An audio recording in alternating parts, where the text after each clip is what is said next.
Tune in to UFO Undercover, Wednesdays at 8 p.m. Eastern, with your host, Joe Montaldo, right here on the Paranormal Radio Network.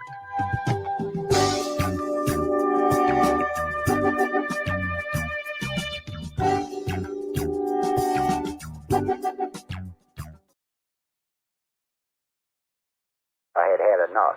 Well, you drove out there into the middle of nowhere and had some sort of loud verbal display challenging ET in general out in the middle of nowhere? That's what I was doing. I actually had a pistol in my hand at the time. I was really ticked off. When I was having this fit, I was waving the gun in the air, okay, and I had this fit. And at this moment, I said, okay.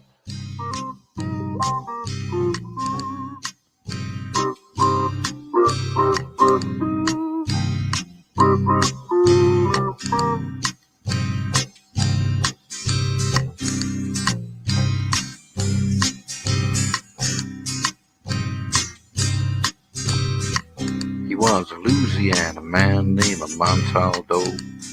Folks around called him Six Gun Joe. Worked with ICAR, don't you know? Investigating UFOs. Out for a drive with a gal one night, they stopped to check out the reporting site. When an alien lit right there on the ground, he commenced to throwing his weight around. Now, old Six Gun didn't take too kindly to that kind of thing, especially without Vaseline or anything like that, you know. Seriously. Well, Six Gun looked that critter right in the eye and said, "Any last wish before you die?" Yo, reached for his gun, quick as a twitch, and said, "Fill your claw, you son of a bitch." Now a legend spread across the land about this pistol-waving man. But if you're from space or from Earth below, you don't give no lip to Six Gun Joe.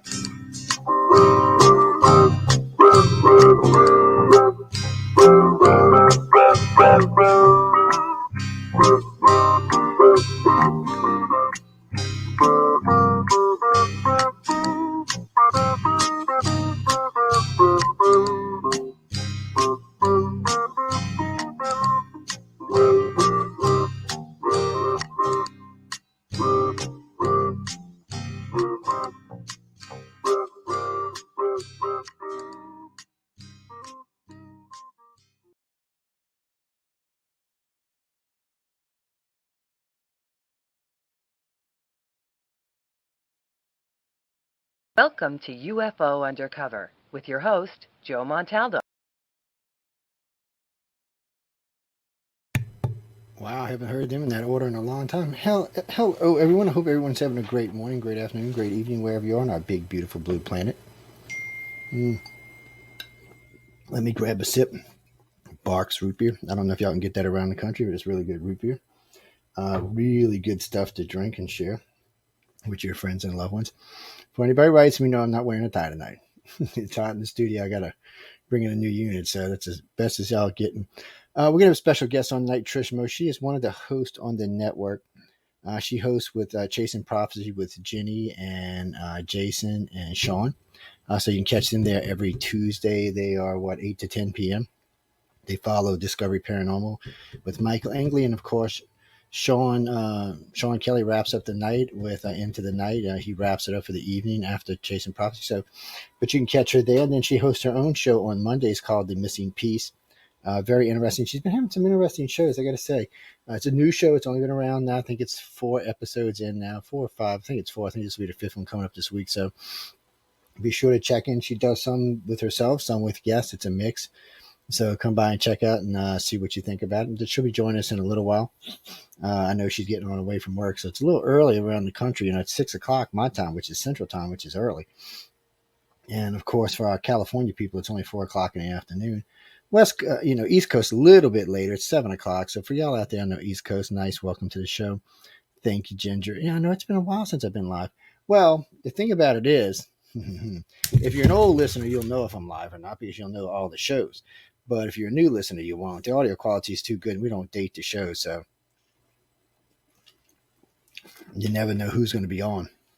There's a lot of good guests we've had on over the years, a lot of good guests we've had on lately. But my construction company's been so busy the last few months because the show's so early, 6 o'clock. I work in New Orleans. It was hard for me to get home and guarantee guests that I would be here for 6. I didn't want to have any shows until I knew, I would have the time, to properly entertain my guests. I don't want to come in last minute tired. It's one thing when I'm a guest. It's another thing when I'm a host. A lot of times when I'm guesting, they'll catch me right at the end of something, right at the beginning of something. That's fine. But as a host, it's a little bit different. Damn, these glasses are dirty. As a host, I want to be a little bit more together, a little bit more aware of what's going on and things like that. For my friends out in LA and San Diego and right around there, San Francisco, I'll be out in Los Angeles from April 2nd to I think the 9th. I'll be leaving on Sunday, but I don't know what time. So it's somewhere on my schedule. I just haven't sat down and looked at it, but it's probably an afternoon.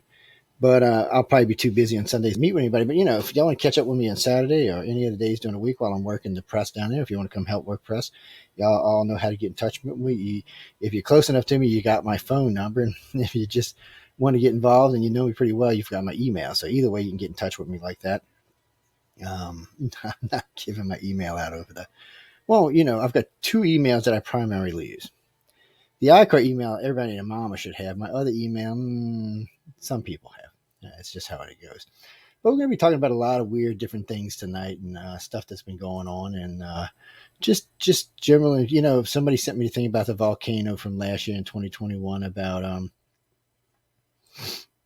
every time we seem to have a volcano, we have UFO activity. But those 2 blue orbs may not have necessarily been UFOs. They could have just easily been drones. Okay, people, we have high temperature drones now. They can get very close to volcanoes. Much not like the old days where, the damn things would fall out the sky and melt. It's a whole different realm now. So you've got to be more careful today than you did, say, 20 or 30 years ago. Drones make up a lot of UFOs today. I get a lot of calls and a lot of people send me pictures that are drones. And drones make good UFOs. Matter of fact, there's a lot of people out there that have built UFOs around drones so that they look authentic. But they're really not. So be really careful when you just assume something's alien. UFO just means unidentified flying object. So when it comes down to that, there's a lot of things out there that's hard to identify, just like these 2 orbs. But just because they're blue orbs don't mean they're alien. Just because they're hanging out around a volcano also don't mean they're alien. Now, if they were flying down into the volcano and coming back out, that would be a whole different thing. We don't have anything right now that does that. At least nothing I know of. I'm not going to rule it out, but at least nothing I know of right now can fly down into molten lava volcano and then fly back out intact and go on about its business. So, yeah, if you see something doing like that, it's more than likely an extraterrestrial. What do you mean a Russian? Russian, what a dumbass. Yeah, I know. How come we're not seeing more UFOs? In the old days, UFOs used to flock around. UFOs used to seem to see them anymore like we used to. It doesn't seem to be the same thing anymore. I don't know why. I'm not privy to that information, but I really don't know why the aliens in this case really, really didn't want to be involved. They don't seem to be any UFOs being sighted in the Ukraine, and there's a lot of stuff going on. Come on, there's a lot of media there, and it's not just the media there. There's a lot of people over there with running drones and running cameras. We just know one of the Fox crews got killed. And the journalist himself is in critical condition. So, there's a lot being going over there. And we see daily broadcasts from there from all sorts of people. So it's not like they can't get a signal out. So what is it? All of a sudden, maybe our technology's gotten more sophisticated and the UFOs are scared. I don't think that's what it is. I really don't. I have no idea why myself we're not seeing them. I really am. It really does bother me because it is something that we tend to see a lot of. We tend to see a lot of UFOs flying around war sites, but not so much. World War II, that's all we ever heard of was the Foo Fighters were everywhere. They were being seen everywhere. But for some reason or another, no one could ever figure out what they were. And still look. So the World War ended in 1945, so that's what, 55, 75, 77 years later, and still no one knows what they were. So we're well beyond the point of where it could have been released if it was a security thing or something that the Americans had come up with. But with the exception of drones, there really isn't anything today that can repeat what those things did in World War II. And even the drones can't really repeat that. We don't have drones that can fly way over Mach, Mach 10, Mach 15, and do loop-to-loops around aircraft. We just don't have that yet. We got drones that can get up close to aircraft, probably even fly loop-to-loops around them. But we don't have anything like that yet. You mean drone fighters? We probably have drone fighters. I wouldn't rule that out. We have drone everything these days. Well, it's easier to fight a war when nobody dies, at least on our side. But still, why haven't we seen? I haven't even seen or heard of a bunch of UFOs over Europe. It seems like, and you're not getting much out of Russia right now, so I don't know what kind of information you're getting out of Russia right now, but it doesn't seem like there's any. It seems like the UFO activity in Europe has gone down since the war started, and it doesn't seem to be many aliens interested in the Ukraine or Russia, I should say. So, but come to think about it, if you go all the way back to Desert Storm, when Storm and Norman was running the Iraqi war, there was quite a few UFOs reported, at least a dozen or more, just in the first 3 or 4 months of the war. After that, there even seemed to be more as it went along. Maybe that was new projects. Maybe it was new types of drones we were trying that we use nowadays. You see, that's what I'm saying. You can't rule out things like that just because we can't explain them. I mean, there's a lot of weird stuff goes on in our skies, a lot of weird stuff going on, but there doesn't seem to be that much. Maybe that's what it is. Maybe since all the Ukrainians are armed with these, these mobile rocket launches, maybe the UFO scared they're going to get shot at. But still, even that, I don't think would worry them. I mean, really, something like that, I would think they could take down or knock down out of the sky, or the UFO itself could knock it down. I just don't see that being a great worry for an extraterrestrial craft. Again, I could be wrong. Unless it's some back-asswards aircraft we've never heard of, I just don't see them being worried about the Ukrainian weapons or the Russian weapons for that matter. They sure weren't worried about any of the weapons in Desert Storm, and those are probably more advanced than what's being used right now. So you kind of got to wonder, what's the give? What's the trick? Why haven't we seen anything? Why have we not seen anything? It would be a better question. Hold on, guys. Hold on. I can't. If you come in the UFO chat room, or if you come in the chat room for the YouTube or Facebook, I can see you in here. When y'all are hitting me up on LinkedIn, I forgot about that, by the way. Ladies and gentlemen, I just reopened my LinkedIn page today, so I apologize for anyone I have ignored or not talked to. I haven't touched it in about 4 or 5 months. I've been really busy. So I actually couldn't even remember the code today. I had to get a new code to it. But I opened it up. Eventually, we're going to make it part of this StreamYard group so that it can be broadcasted on. Matter of fact, I'm going to have to get with Laura Lee and ask her how the hell she does it, because I have not a clue how you get to stream on LinkedIn. But we'd like to get it started streaming on LinkedIn and use it as well. But anyway, I just got LinkedIn back open, so you can message me there on LinkedIn as well. But let's try to stick to either the chat rooms or Messenger. How's that? Facebook Messenger. Well, Facebook and Instagram is the same damn messenger. At least for me, it is. Even my phone goes there. Mm-hmm. Kimberly, to answer your question, I'll be working press at the Writers of the Future Awards in Los Angeles for the week. Well, I'm putting up the stuff from last year. You can go see it. It's on uprnradio.com. I've got about 12 of the interviews up. I got about 12 more of the interviews I'm going to post up in the next coming days. Hey, Zoe. But I'm going to post some more of those interviews. Now, these are all interviews with people who may be famous in the future. I say maybe because there was 24 writers and 24 artists that had all won. Well, they weren't all there, but most of them were. That had all won awards in 20 and 21. So I got to interview quite a few of them.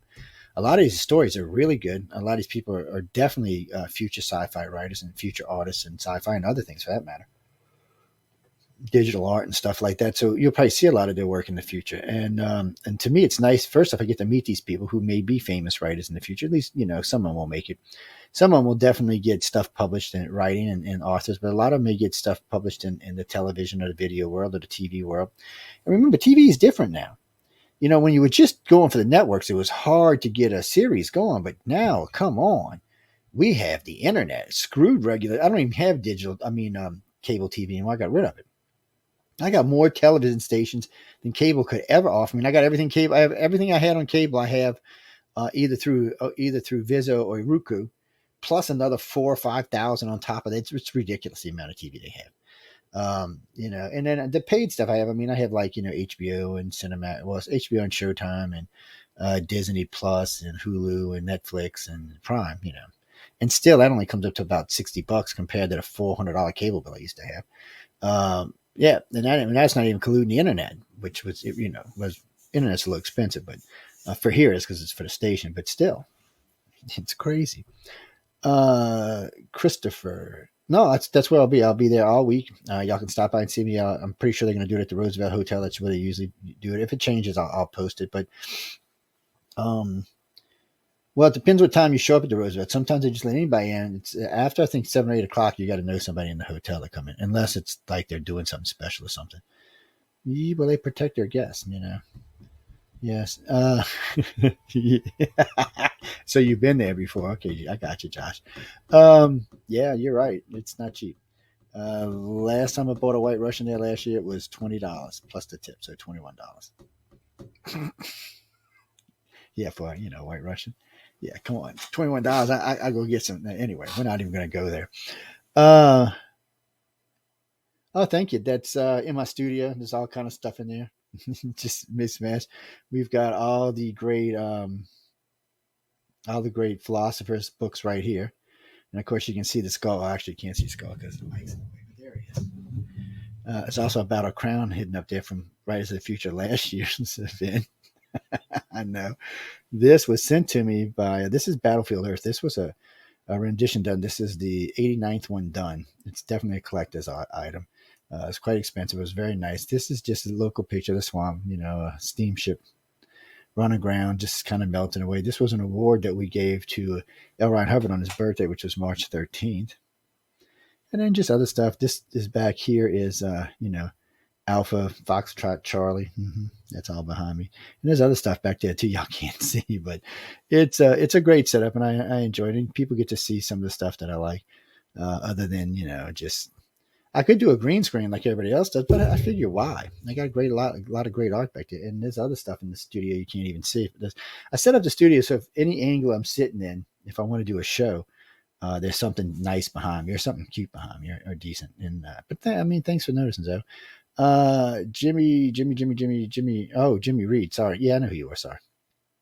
I'm gonna go. I'll be back doing full-time interviews starting with the show today. Yes, sir. I'll be back full time. Well, it's been busy. Like I said, I've been busy at work, and we slowed down a little bit, and we're changing the way we lay out stuff so that we can, so I can actually do more of what I want to do. I like doing radio, and when I'm doing it full time, I actually make decent money at it. But when I'm doing other stuff and doing it part time, no, because I'm not posting as many archives. I've got.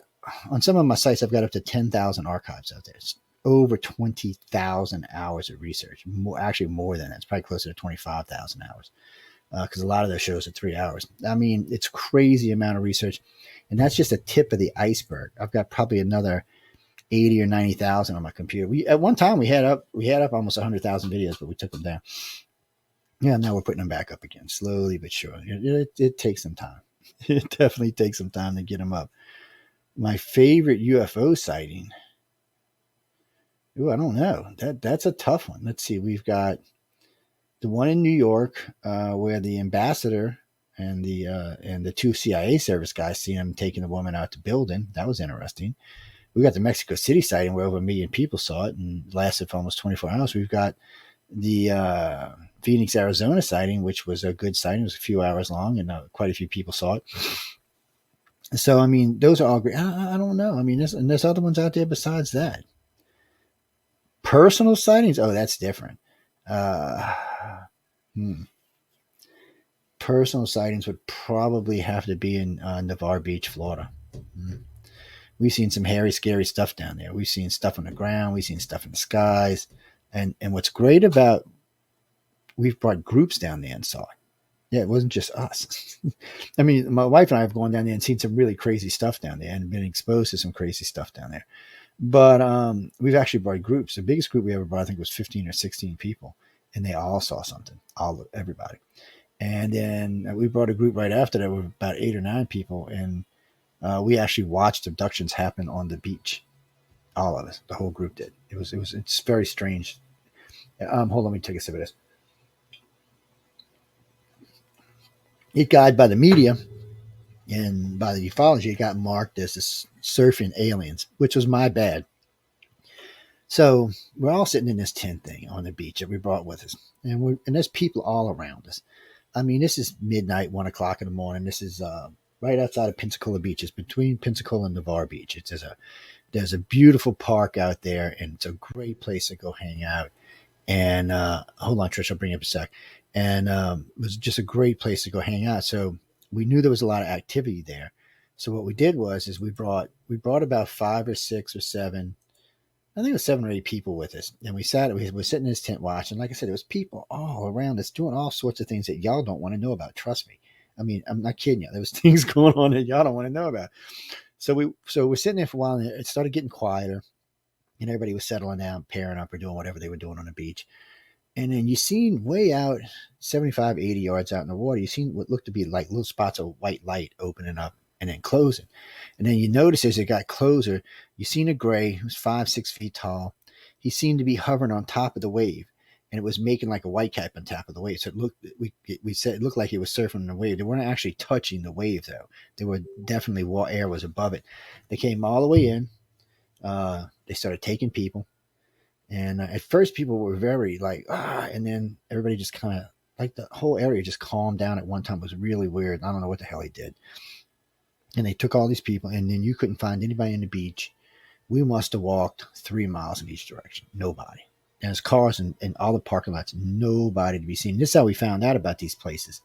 I'll tell you that in a minute. But so we sat there for a while, and we freaked out because we're the only ones left. And we really freaked out because we didn't get taken. Was more of the thing. It almost was like it was almost like a thing sent to us, or just a thing for the people who were sitting there just to witness this, to know this was real. And then I don't know, let's say about 3 hours passed, 4 hours passed, and then all of a sudden they were back, and they were just setting people down all around us, and they were gone that fast. And it was weird. Well, the way we stumbled on this, we used to do research all up and down Navarre Beach. Well, we used to go and hit these places. So there was always cars parked in all these rest areas on this, and this is a national park, so or a state park. So there's always cars parked in these rest areas. So we go out on the beaches, you'd see people out there going, and then sometimes around 1 o'clock in the morning, 2 o'clock, we couldn't find anybody anywhere. We'd go all up and down this 15-mile stretch of beach, couldn't find a person anywhere. And then you'd come back like 4 or 5 o'clock in the morning, you'd see people like stretching their arms in their cars or stretching. I don't know where the hell they came from. They weren't there just 5 minutes ago. So we witnessed this several occasions. So that's what made us realize that not only were they doing abductions down there, but they were doing mass abductions down there. And then we also found out, because of 9 days we lost down there a long time ago, that they pull people to the area so that they can take people in groups. And lots of people go down. It's a popular place to go. People spend lots of time there, and I cannot tell you how many people I've talked to now that cannot account for their vacation. They didn't spend any money on their credit cards. Their car still had gas in it. There was no food bills, but yet they were there for 7 or 8 days.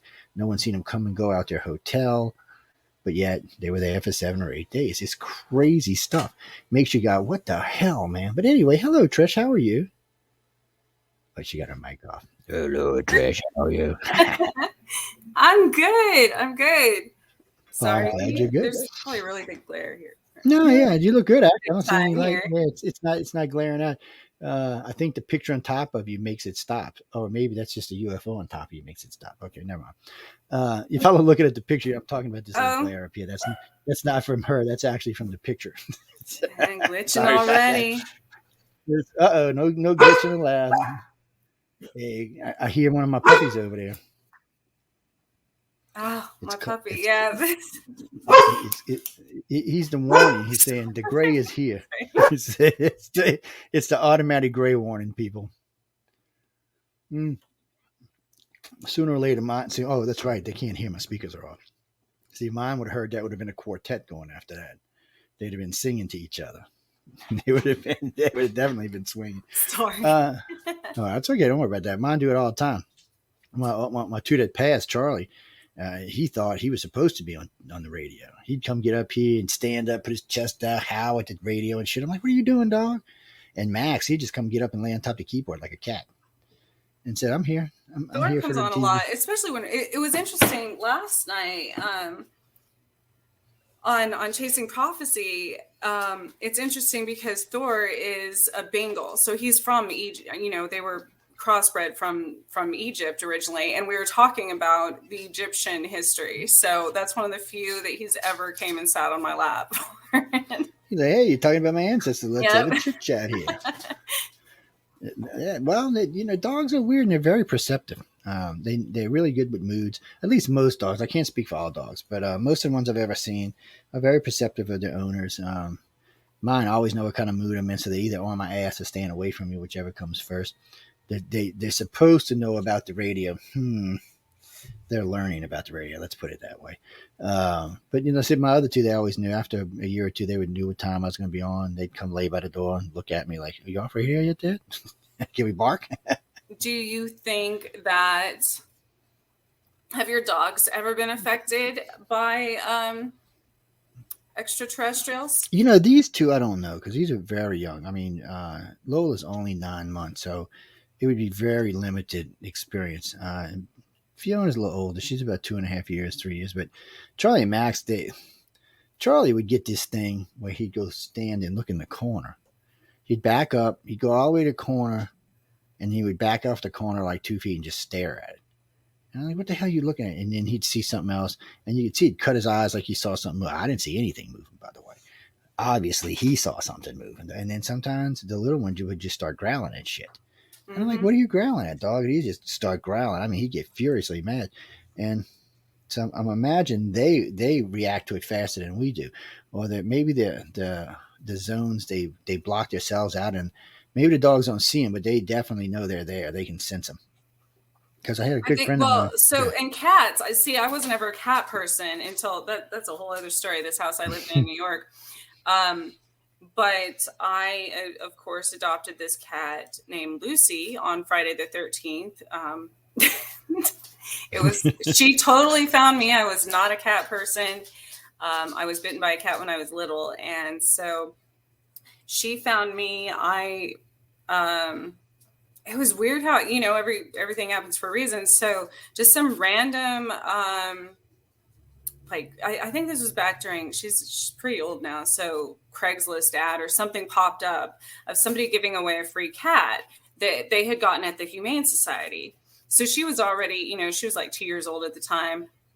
She had already been fixed and everything. And when I rescued her and she came home with me to that house, which was incredibly haunted and everything else.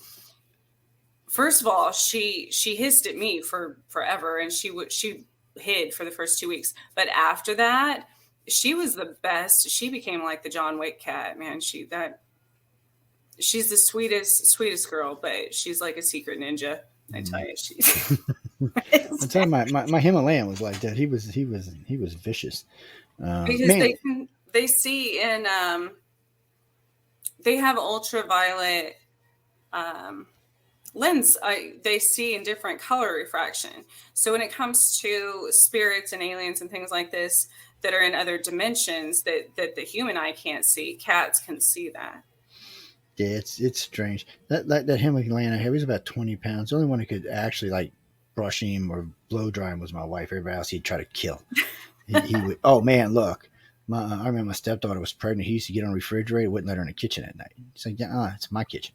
And a good friend, and my wife's good friend Meg used to throw her hair over the back of the chair and start rocking. He would just and leap on it and just hang now. He cat was insane. He was insane. He's a big cat, though. He's insane, but he was very sensitive to a lot of things. But there was always so much noise in that house, though.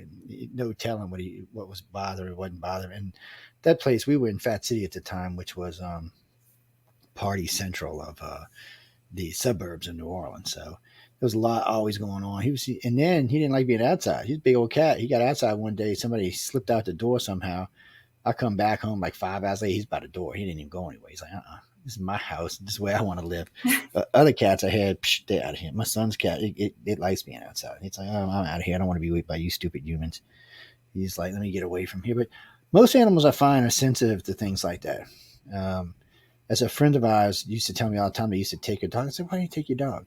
But then I realized if you get taken when you're on a trip or in your car or somewhere that you're not at your house, I guess they have to take your dog. Because if something happens to your dog, you're not going to forget it. It'll stay in the back of your head, or any animal for that matter. So for the most part, I would imagine what they do is probably knock them out. Somewhere along the line, they must, because, any especially a big dog, it sees something happen to its human, it's going to lose its mind. It's going to be like, excuse me, great That alien. happened when I was driving once with my dog. Actually, I had all my animals with me, and something started communicating with me, telepathically, and here's all 3 of my animals in the back start growling and going crazy. Yeah, they're very sensitive. Yeah, and I'm like, uh-oh. So and then all of a sudden, they're all passed out asleep in my back seat. And whatever did that, I was like, great. And they're like, well, they said whatever was communicating with me was kind of, a smart aleck. So because they made a comment about that. It said something about it's a little quieter now, can't have the distractions or something like that. Yeah, they knock them out. It's a shame they do, but I mean, I guess they have to. People, especially people with big dogs, Rottweilers and Shepherds and Dobies and stuff like that, they would have no problem gnawing on a little 3-foot Gray's arm, man. And then I'm sure my big dog also has one time, and my memory from it was she was in her kennel this was when she was younger, but I had left the house or something, and she was in her kennel, and I came home and she had this cut on her paw, and it was almost like through the muscle down to the bone, crazy injury. I had no idea if she was in there the entire time, but it was almost like a laser incision. And so I had no idea how she got it because she had been in her kennel, and it took a while to heal. And she, right after that was when I was at work one day, and as far as my memory went on that incident, that I broke my wrist. And when I got x-rays is when an implant in the same hand that it showed up on in an x-ray also was the same leg that was my dog's.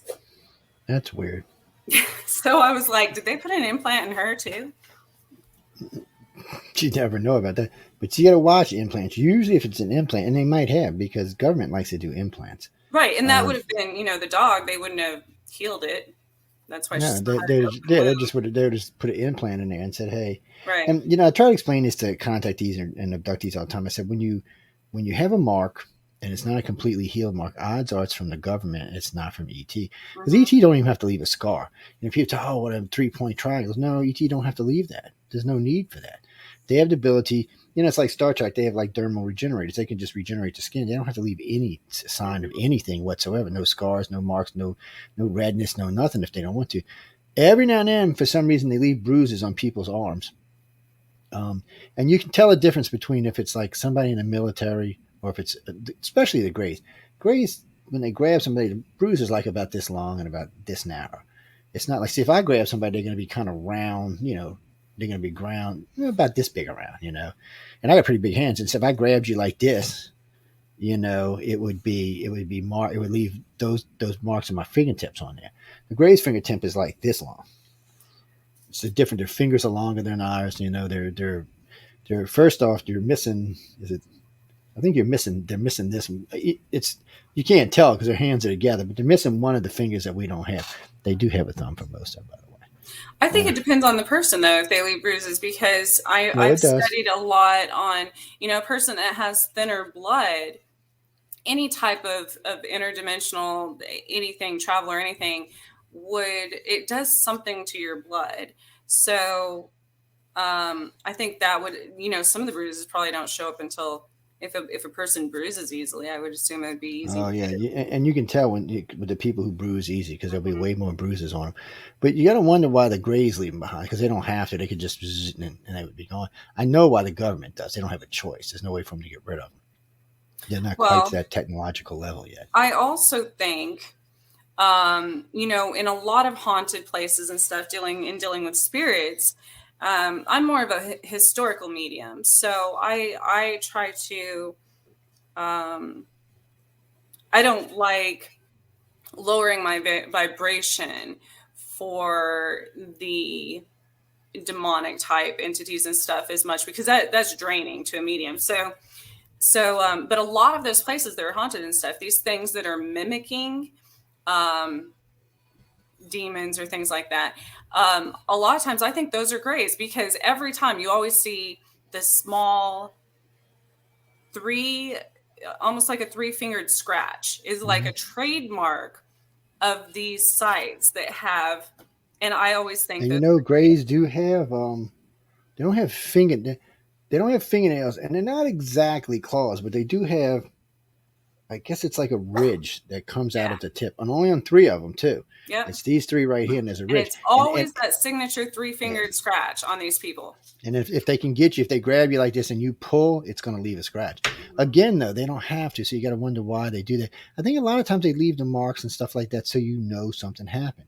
Because a lot of people, first thing most people do on the planet is instantly try to do away with whatever the experience is. Try to talk it away. Oh, no, that's not what happened. This, that, or the other thing. They try to make it rational when there's no rational explanation for it. But they still, because people are weird and they don't want to think that weird things are happening to them, so they try to explain it away. But I think just like UFOs, I think that's what UFOs are actually for, or sightings, I should say, or more for letting people know, hey, look, we're here. We just took you. We just put you back. We just wanted you to remember something happened to your dumb ass. Because again, humans are going to try to say, oh, it was a fraction of light. It was Venus. It was this. And sometimes it is actually that. But in a lot of cases, it's not. A lot of cases, you just got taken or you just got put back. And they want you to remember because for some reason you showed an interest when you were on board the ship. But when you got off, instantly your brain went back in panic mode and tried to start explaining it away. So, and this is something we learned a long time ago. ET will not let you remember more than you can handle. So when a lot of people just are BSing to start off with, like then people last night were bothering me. I had to leave or I was going to get in trouble. Jenny was going to hurt me. she was going to, there was some stuff in there and there was some stuff in there I know they got from me, which bothered me even worse. But still, they were going just in some directions. I was like, okay, maybe we should move on. I think that, like, especially with stuff like that, I wonder if it's easier for people, you always say people who are interested in like all the sci-fi movies and comic books and things like that are more drawn to, or are more, do you think people like that are more, I wouldn't say prone to, because that's not how. Well, no, but you got a good point. I know what you're saying, and you got a good point. So something we learned, and this is up on one of the websites. I think it's an iCar website. So we figured something out strange. This goes back to what you were just talking about. So people who are drawn to things like the paranormal, ghosts, demons, or people who are drawn to dragons and just mystical stuff in gym, or even some of the darker arts, or even some of the whiter arts, tend to be contactees, or I should say abductees, because they don't realize it. But the reason why is, so this is like a stage for everybody who's a contactee. So they start out, they get taken. The first thing they do is they're either in God or they look at God. Explanation's not enough. So some of them will go into the darker arts, and that's a little too scary for them. So they'll switch over to the lighter arts, and that helps people contact these, because when you're a witch or whatever you want to call it, different people call themselves, this is, you use things to help you get things done, whether it's an amulet, a spell, something designed in here. Well, abductees don't actually need that. The abilities are all built into us. We can use them without anything, but the problem is we weren't taught that as a child. So we need things to help us to realize we have these abilities, and things like spells. When the first time you use a wand and something works for you, you're like, "Whoa, shit!" Well, you don't actually need the wand, but still, it helps you to do it. So use it. It's like tarot cards. I designed a really advanced tarot card. A couple of us did. It's really one of these. I'll make it public for everybody. And I realized about 8 years into reading, maybe 10 years into reading, that I didn't need the cards anymore. I was actually more accurate without the cards. Yeah. And I was like, well, this is some shit here. And then I started seeing people's lives 5, 10, 15 years. And it was really weird the way it happened. I'd be talking to an individual, and all of a sudden I just get like the whole thing of their life. And I can't tell you if it's a visual or audio. It's just there is all I can say. It's just in my damn head. So when it gets in my head, I just tell them whatever it is. And so far, it's been very, very, very, very, very accurate. But in the very beginning, just like everybody else, I needed a crutch until I learned that the abilities were built in. And today, I use empathic abilities all the time. I use them for doing bids.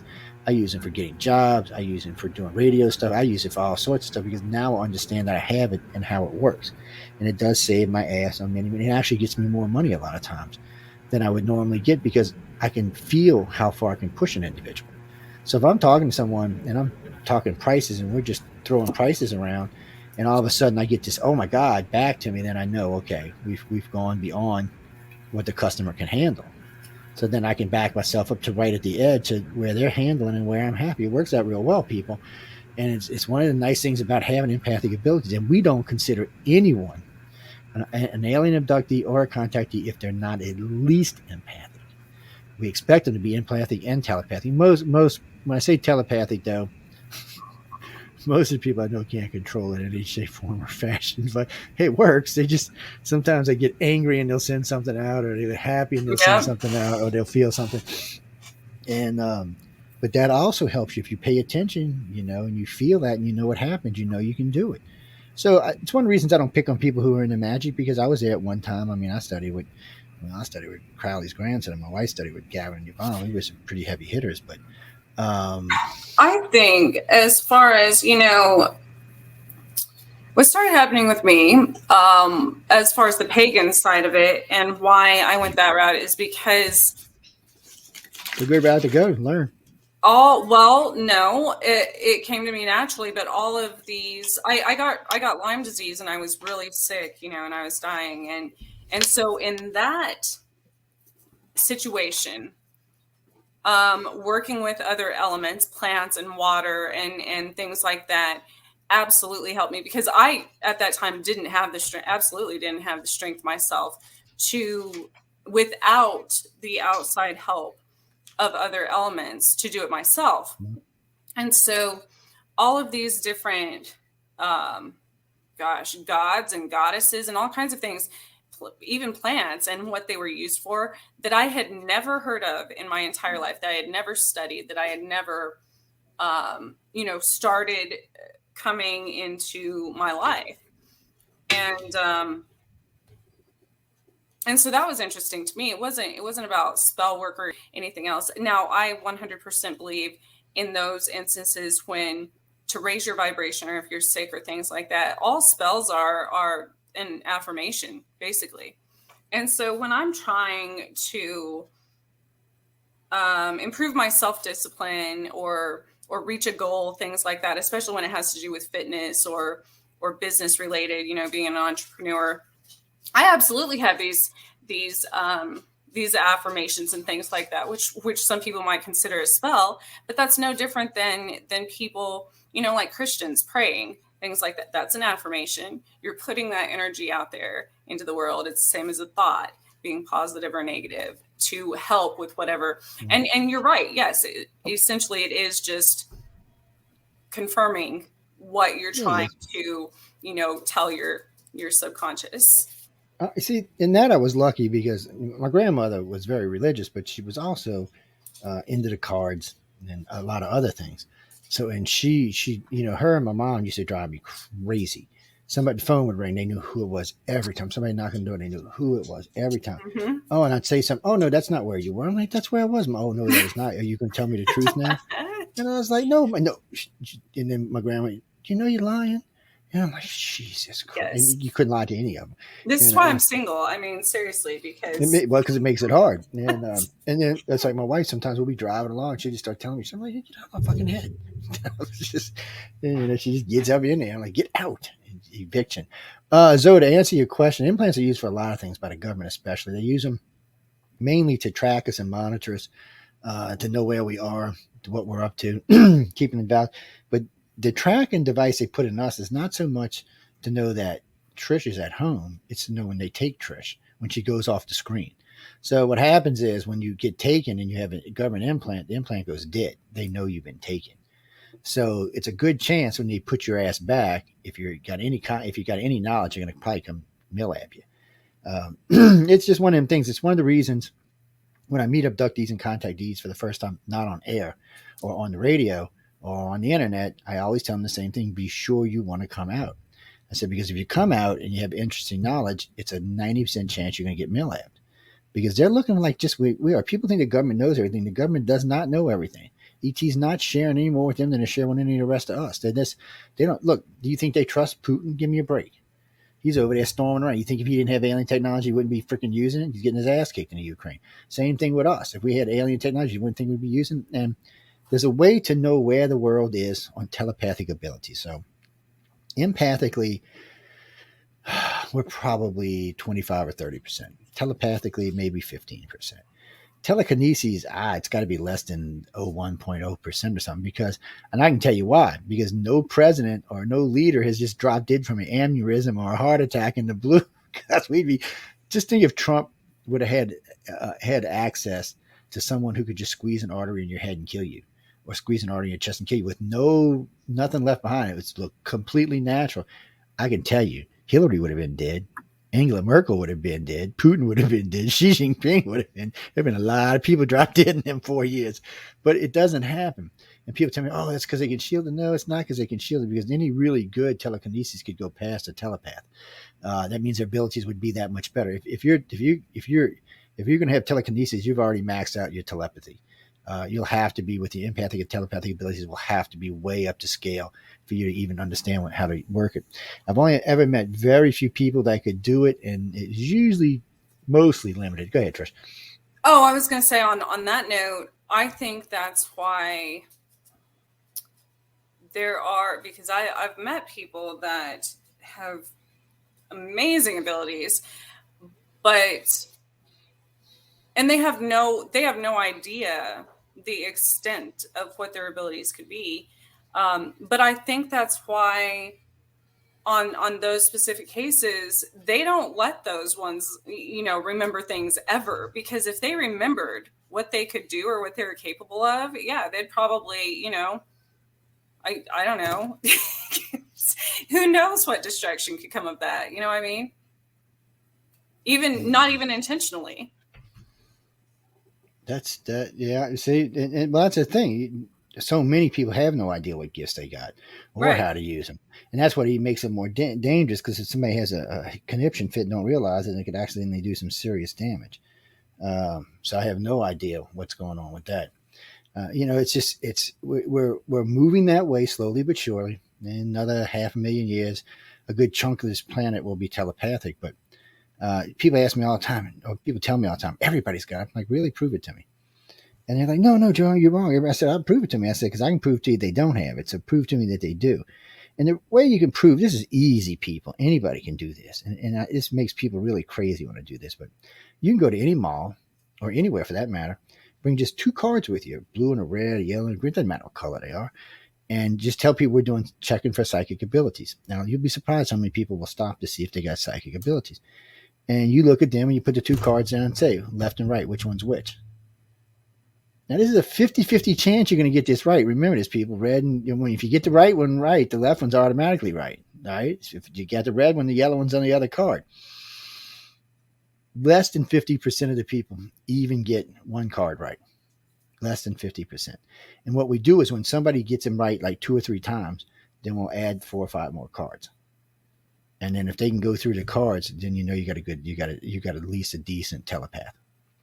But most people, it's like flipping a coin. They tell you all the time, if you flip a coin and you call it heads or tails, you should get it the right 50% of the time. But believe it or not, the majority of people won't even get it right 50-50. They'll get it more like 40-60 or 30-70. Figure that one out. It's just the way things tend to work in our universe. So that tells you right there that these people have no abilities. Because even if they had a latent ability, they'd get it right at least 50-50. They had, a decent ability, a decent latent ability, they'd get it right 60-40, but they're not. And it's rare, but we find probably 1 in every 1,000, 1,500 people have any reasonable ability worth talking about. But that's another thing too. If someone did have a decent ability when they were a kid and it was beat down in them all their life, it's more than likely suppressed now. So it wouldn't show anyway. It's a damned if you do, damned if you don't. Yeah. So it takes a while for it to come back out. And like I said, I was lucky my family was actually more open about that. And even when you do figure it out, you have to, it's still something like anything else that has to be, it's like learning how to talk or anything, you walk, anything, you still have to use it, utilize it and work on it. It's like a muscle, if you don't. Yeah, it's true. You do. You need to use it. The more you use it, the easier it becomes, the more accurate it becomes, the more you understand. And I remember I met a friend of mine, Zuby. This chick has got to be one of the most psychic people I've ever met. And she tries to tell you that. She's a doctor, so she tries to keep it off. We met her when she came in the chat rooms, and we were actually doing psychic tests. That's what she came in for. And we were talking, and we started out with simple 2-card color. And, to make it fair to her, we'd let somebody else in the group know what colors we were picking so that if, we couldn't say she was wrong or right, there would be his backup. So she was getting the cards. We put 5 out. She got all 5 of them right. So I sent a paragraph. Before the paragraph got to the guy I was texting it to, she was reading it to me. Yeah. So yeah, she was very psychic. She still is too. And, but she tries to keep it turned off because she said, I don't like it when I'm talking with a patient and I know they're lying to me. It irritates me. And she said, and I don't want to say anything because, I'm not supposed to. And she said, some of it's just from being a doctor for so long, but some of it's just because I can tell they're freaking lying to me. And I can understand why it would aggravate her. But she was really gifted. Probably one of the hardest things that once I actually, it was probably after my last near-death experience, actually, that mine was so much more enhanced because it's like your brain, is reset almost like a newborn, so you don't have all the trash you collected in your lifetime. So after that happened, it was hard for me to be around people. I mean, not just friends and family and relationships and things like that, but just anybody, because nowadays, people lie a lot, even about things that are irrelevant. Yeah, stupid. And it's really hard to, and just to not, because what are you going to go around doing, calling everyone a liar? Well, then you really don't have any friends. You know what I mean? And plus, not to mention, people don't like those of us that are completely blunt and honest anyways. So because I don't, that's true too. So yes, that used to get me in trouble when I was young, man. Yes, it gets me in trouble a lot. But it's hard to, which is interesting. Which is when I went into hypnotherapy, that's different because your higher conscious, subconscious, unconscious, whatever people want to call it doesn't lie. And it's the same thing with many spirits, I've learned, because their spirits are free. Like, they have no reason to lie once they're dead. You know what I mean? So I think I found comfort in that. And that actually enhanced my mediumship much more, as well as being a hypnotherapist, because that was the honest parts of people. Yeah, it used to get me in trouble all the damn time.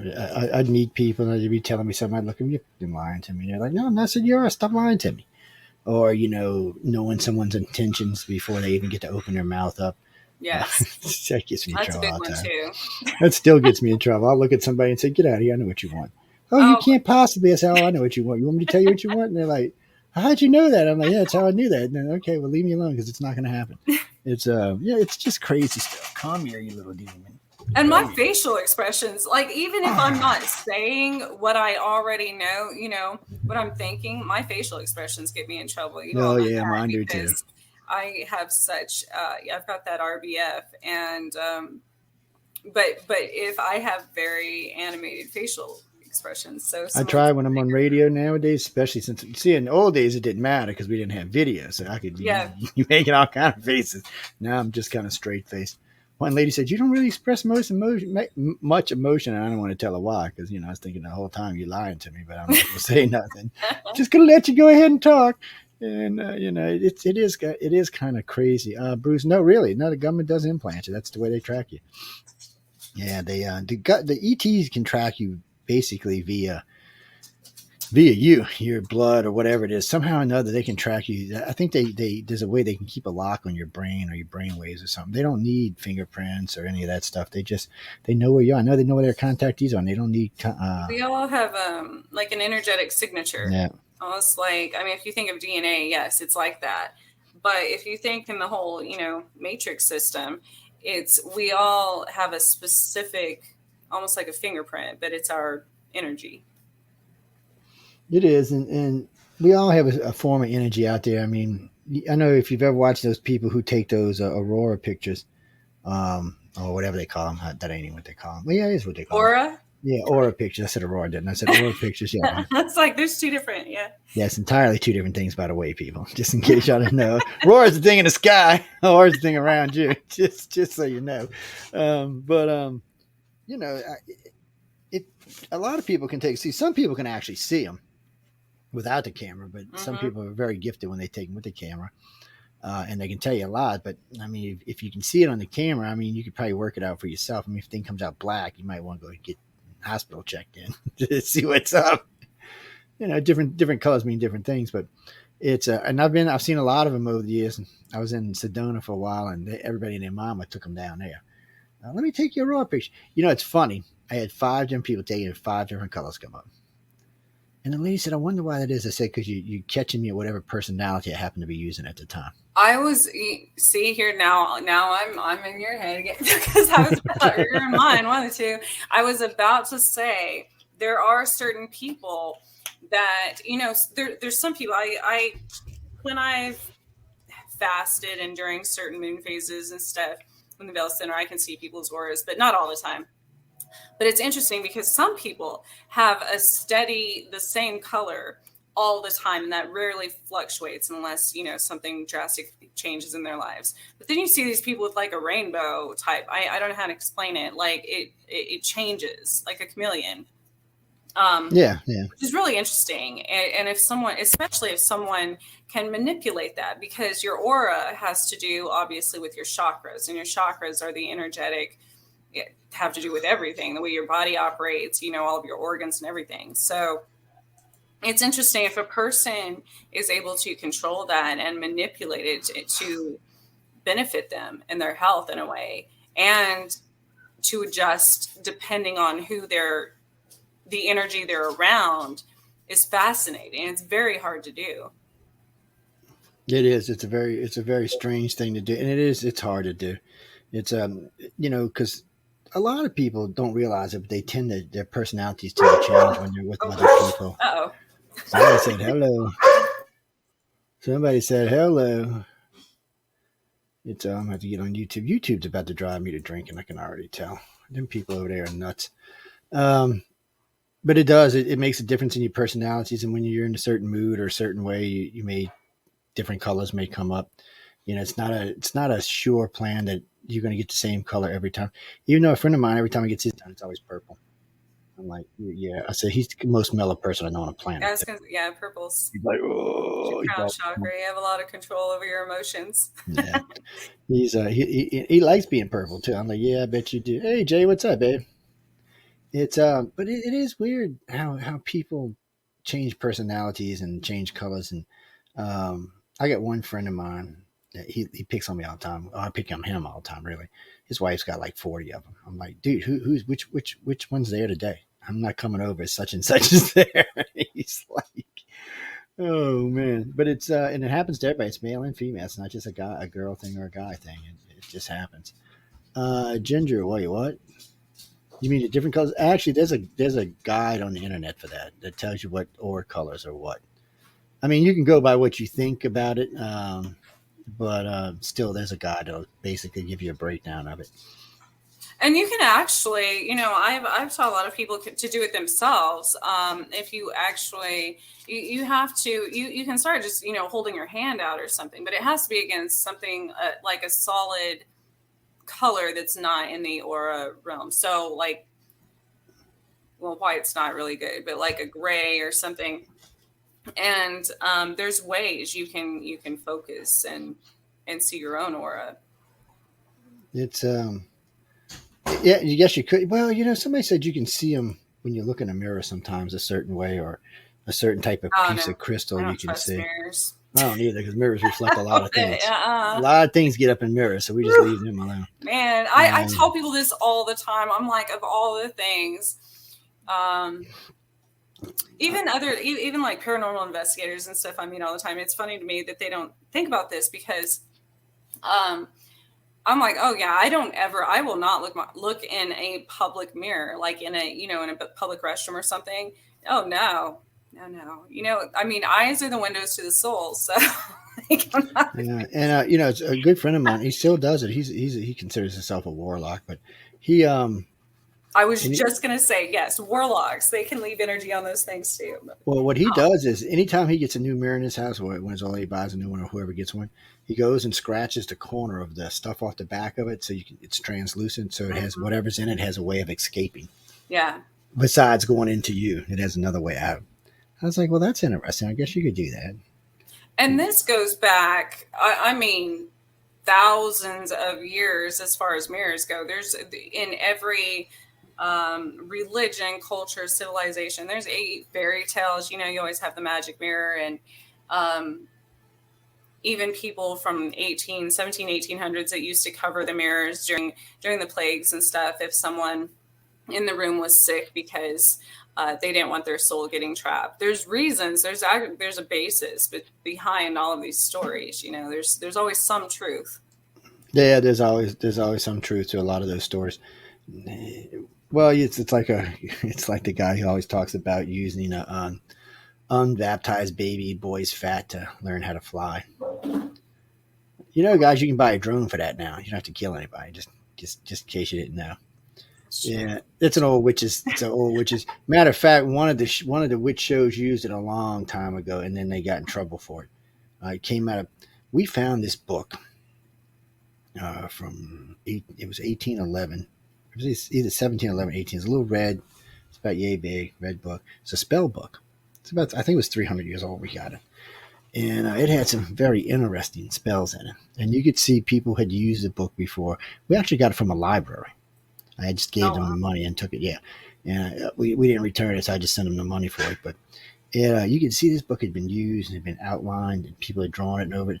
And I'm thinking, they put a 300-year-old book where somebody could get their hands on it. You know, why wasn't it in a special collection? I don't even think they knew what they had. And because when you looked at it, I had peeled up, the little library card goes, I'd peeled it up, and it actually had all the original information about the book in there. And I was like, well, what the hell is this? And where did this come from? Never had anybody's name in it who wrote it. Didn't have any name about who wrote it. It only had the original publishing company and nothing else. It's a very creepy book. And I got to say, most everything in it worked. So. There's a movie about that.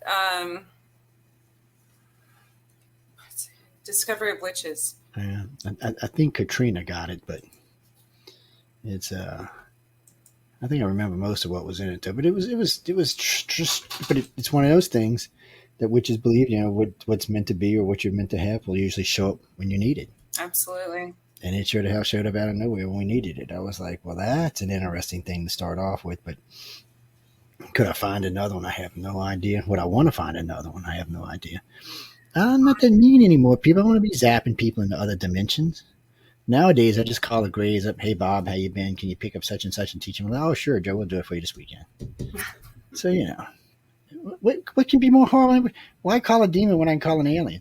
And getting back to what we were talking about, unfortunately, there is a lot of cross, for a long time, the two fields tried to keep separate each other. Paranormal, I shouldn't say paranormal, but ghosts and demons and versus aliens always tried to stay separate. But they couldn't because there's too much crossover. Matter of fact, yeah, fun, Jay. A matter of fact, you get like poltergeist.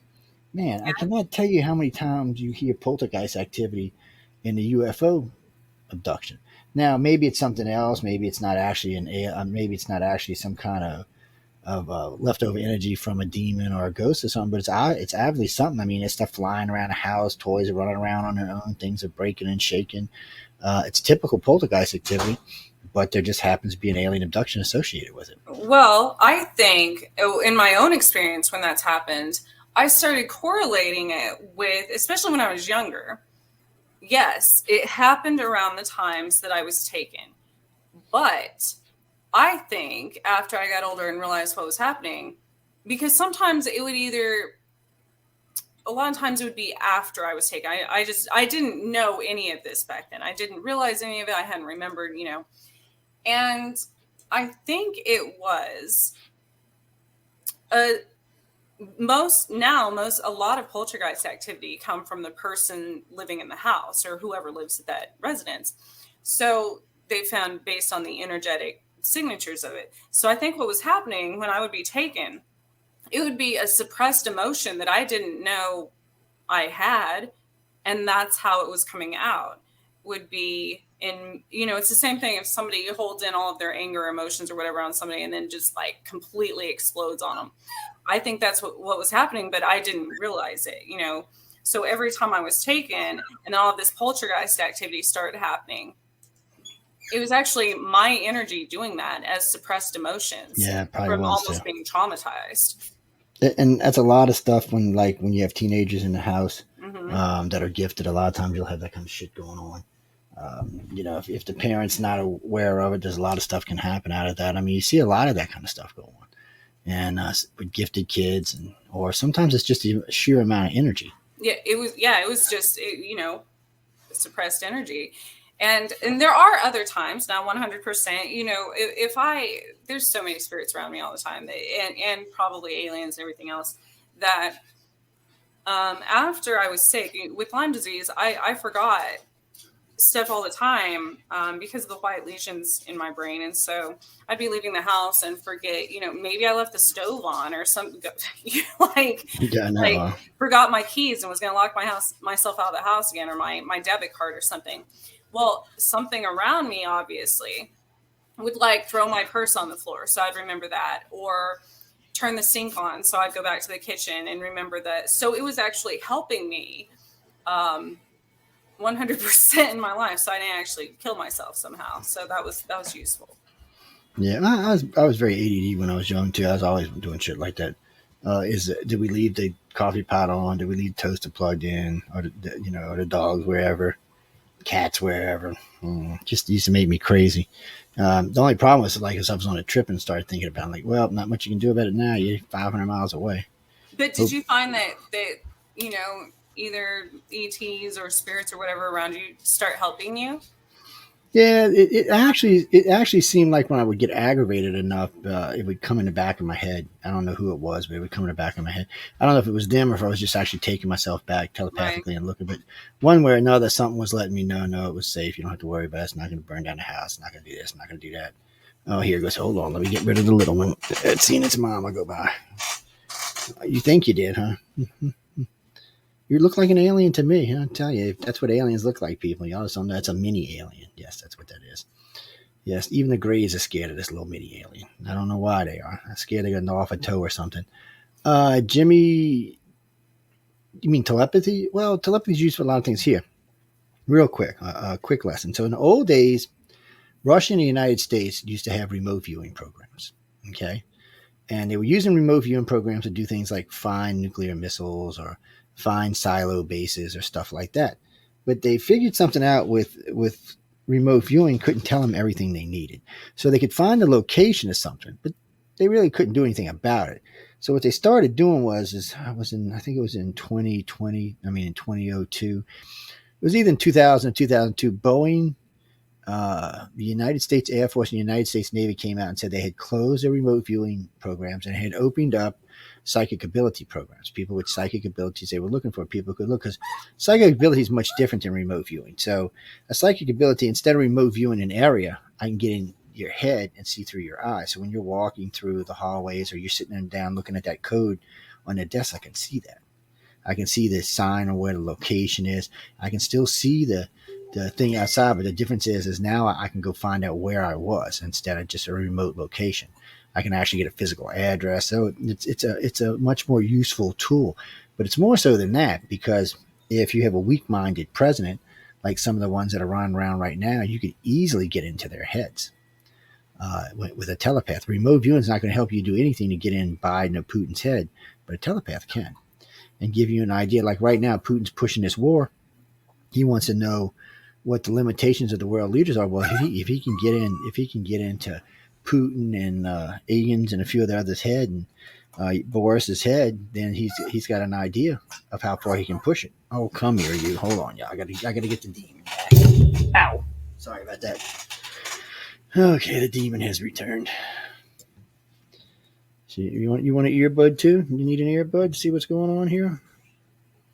Oh, whoever knew this was going to happen. Okay, but no, you could it's really a different way of doing it. So most people always thought that remote viewing was the way to go. And I did a lot of remote viewing interviews when I first got into radio, Ed Dames and a whole bunch of them, all the ones that were working for the government. And they were good. I mean, they were good remote viewers. They could tell you a lot. They could find a remote location and find places. But when I asked them, I said, well, do you know the guy's name that was the colonel that had the code? Well, no. Well, we need that. We need to know what the code is if we're going to do anything about it. Or if we were going to make an attack on a base, we'd want to know everything about the base inside the base. Well, remote viewers weren't all that great about that. I'm not hating on remote viewers because there's a useful for both things. There's uses. So you can use a remote viewer to find something in a particular area, and then you can use a telepath to narrow it down and find out what you need to do about it. And if you had a telepath, I mean, somebody with telekinesis, you might even be able to do something about it. But we haven't quite got there yet. At least I hope not. I'd hate to think of Putin having somebody who can type in, launch codes to one of our missiles. Yes, Lola. What are you doing? You can't hardly see. I know, Carrie. You can't even. If she didn't have a green sweater on, you wouldn't even know she's there. She'd blend in with my vest. She is black, man. Most people think she's. I started, when you have passwords like you enter in the computer, and I was talking about this with somebody one time about why they have the little eyeball next to it that you can click on whether or not it encrypts your password or not. And my friend's like, well, why would they need that if it's just your private phone or computer or whatever when you're typing it in? And I was like, well, that's why, because if somebody, I always leave mine on like the crossed out, where it comes up as stars, because I always think of that as far as remote viewing. I'm like, somebody can see literally, even if it's something that you only touch ever, they can see through your eyes to get it. So it's the easiest way to do it too, man. They get a lot of information like that. Government uses a lot of telepaths. They burn them out a lot too, and then that's why they're always looking for contactees, because they know contactees have telepathic abilities. Empaths are great, but they're used. You want me to tell you what the government uses empaths for? They use them for doing not regressions, but when they need to hypnotize you and make you forget something. It's called a passive hypnosis. So the empathic ability. So they do the regular hypnosis, but the empath is actually in your head, laying their feelings into your head. Makes it way easier to put somebody out and change their memories. You can leave a sense of happiness, a sense of fear, a sense I'll never go back there again. All that can be left without being a telepath, just a really good empath. Well, just because you're empathic don't mean you're telepathic. You probably should be, but you just haven't developed that ability yet. Empaths are just what they are. They're empaths, and we don't consider anybody not to be a contactee if they're not empathic, at least empathic. Well, we consider empathic abilities to be how can you say it, the least of the 4 or 5 abilities they are, the easiest to achieve. They can also be, if it's not controlled, can be detrimental too. That's what I was just getting ready to say too. It's all great to be an empath, but if you don't know how to handle it, it'll drive you batshit crazy. Oh my gosh. Well, because I was giving a lecture at the X conference. It was in 2010, and we were talking about this, and they had a very telepathic group a very empathic group in the audience with us. And I was talking to them about it. I said, people just don't realize this. I said, empathic abilities are great. I said, but when you walk into a room and everybody is feeling in a way, or 800 different feelings. You're picking up on all of that. Yeah. And some people are better at transmitting than receiving. I said, but if you're a receiver, when you walk in a room, you're receiving everything in that room, and it's a lot for you to deal with. And a lot of times you're experiencing emotions that are not your emotions. You're experiencing someone else's emotions. And a lot of times you can transmit your emotions to other people. So you got to be careful with that. So, if you're dating, work, wherever it is, it's easy to transpond your emotions on someone else, or someone else's emotions on someone else, for that matter. But it depends what kind of empathy you have. Some people are both. They can transmit and receive. Some people can receive better than they transmit, and some people transmit better than they receive. But all that makes a difference in a crowded room. You're exposed. There's no telling what you're going to pick up on. Sometimes people will write to me, I don't understand why I start laughing, or I start crying, or I get mad. I said, because you're somebody else's emotions. I said, check the area in, look around to how, I don't know, because the abilities vary on how strong they are. But I said, check the area. And I said, one of the ladies I work with, she said, I kept laughing. It just seemed like a stupid laugh. And she said, I went downstairs and my two sons were watching some stupid ass cartoon, laughing their ass off. I said, yeah, that's what you were picking up on. I said, but you can just as much transmit. I said, you ever look at your kids sometimes, not say a word, not even change the expression in your face, and they just walk the fuck out of you, walk the hell out of your room and go on with yourselves? And I said, when it's an older kid, it's different because they understand the look from mom and dad, but younger kids don't understand that yet. That's an empathic ability you just pushed in there. Or when you know your daughter, your son's in danger or having too much fun, a lot of parents can sense that.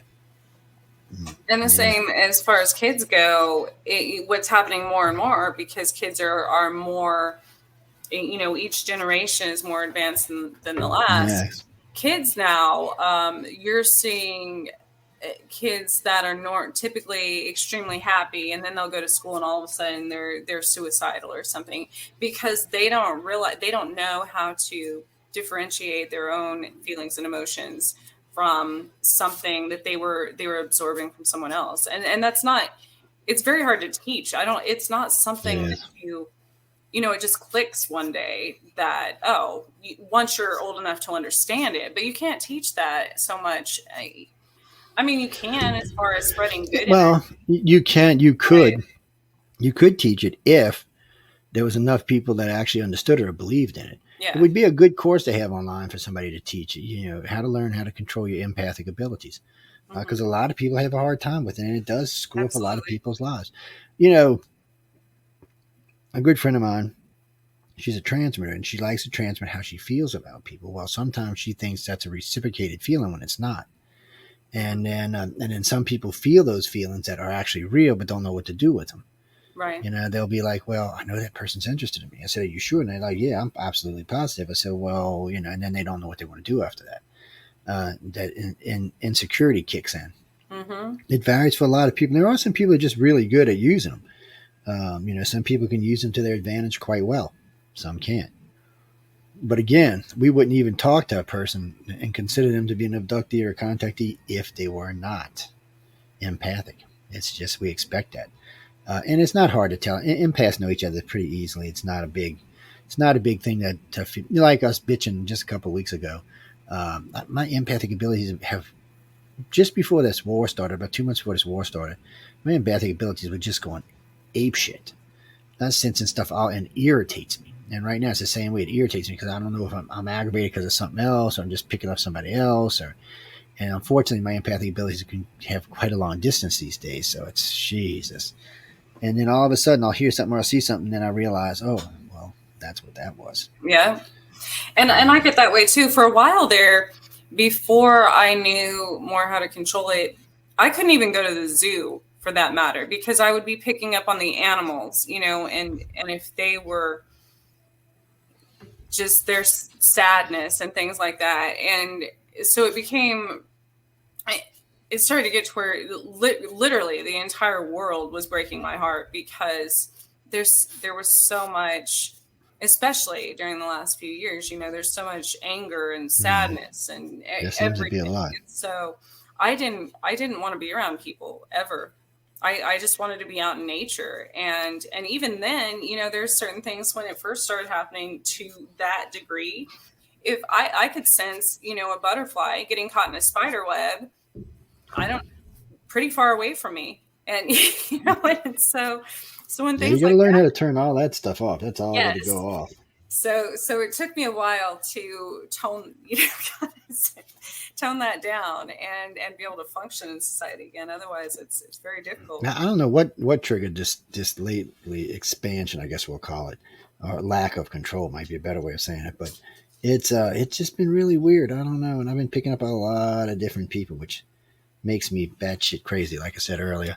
It's but and in some ways it's a good thing, some ways not so good. You sense certain things you don't want to sense sometimes. I've had the problem. I don't know if you've experienced this because I'm not always in a city. Kansas has tons of open space. So, but it was right after the shutdown when everything started opening back up, and all of a sudden there's all these 5G towers, that miraculously went up when during the shutdown. And I would notice those because of my heart. A lot of people with heart problems have become more sensitive to the electromagnetic energy put out by those.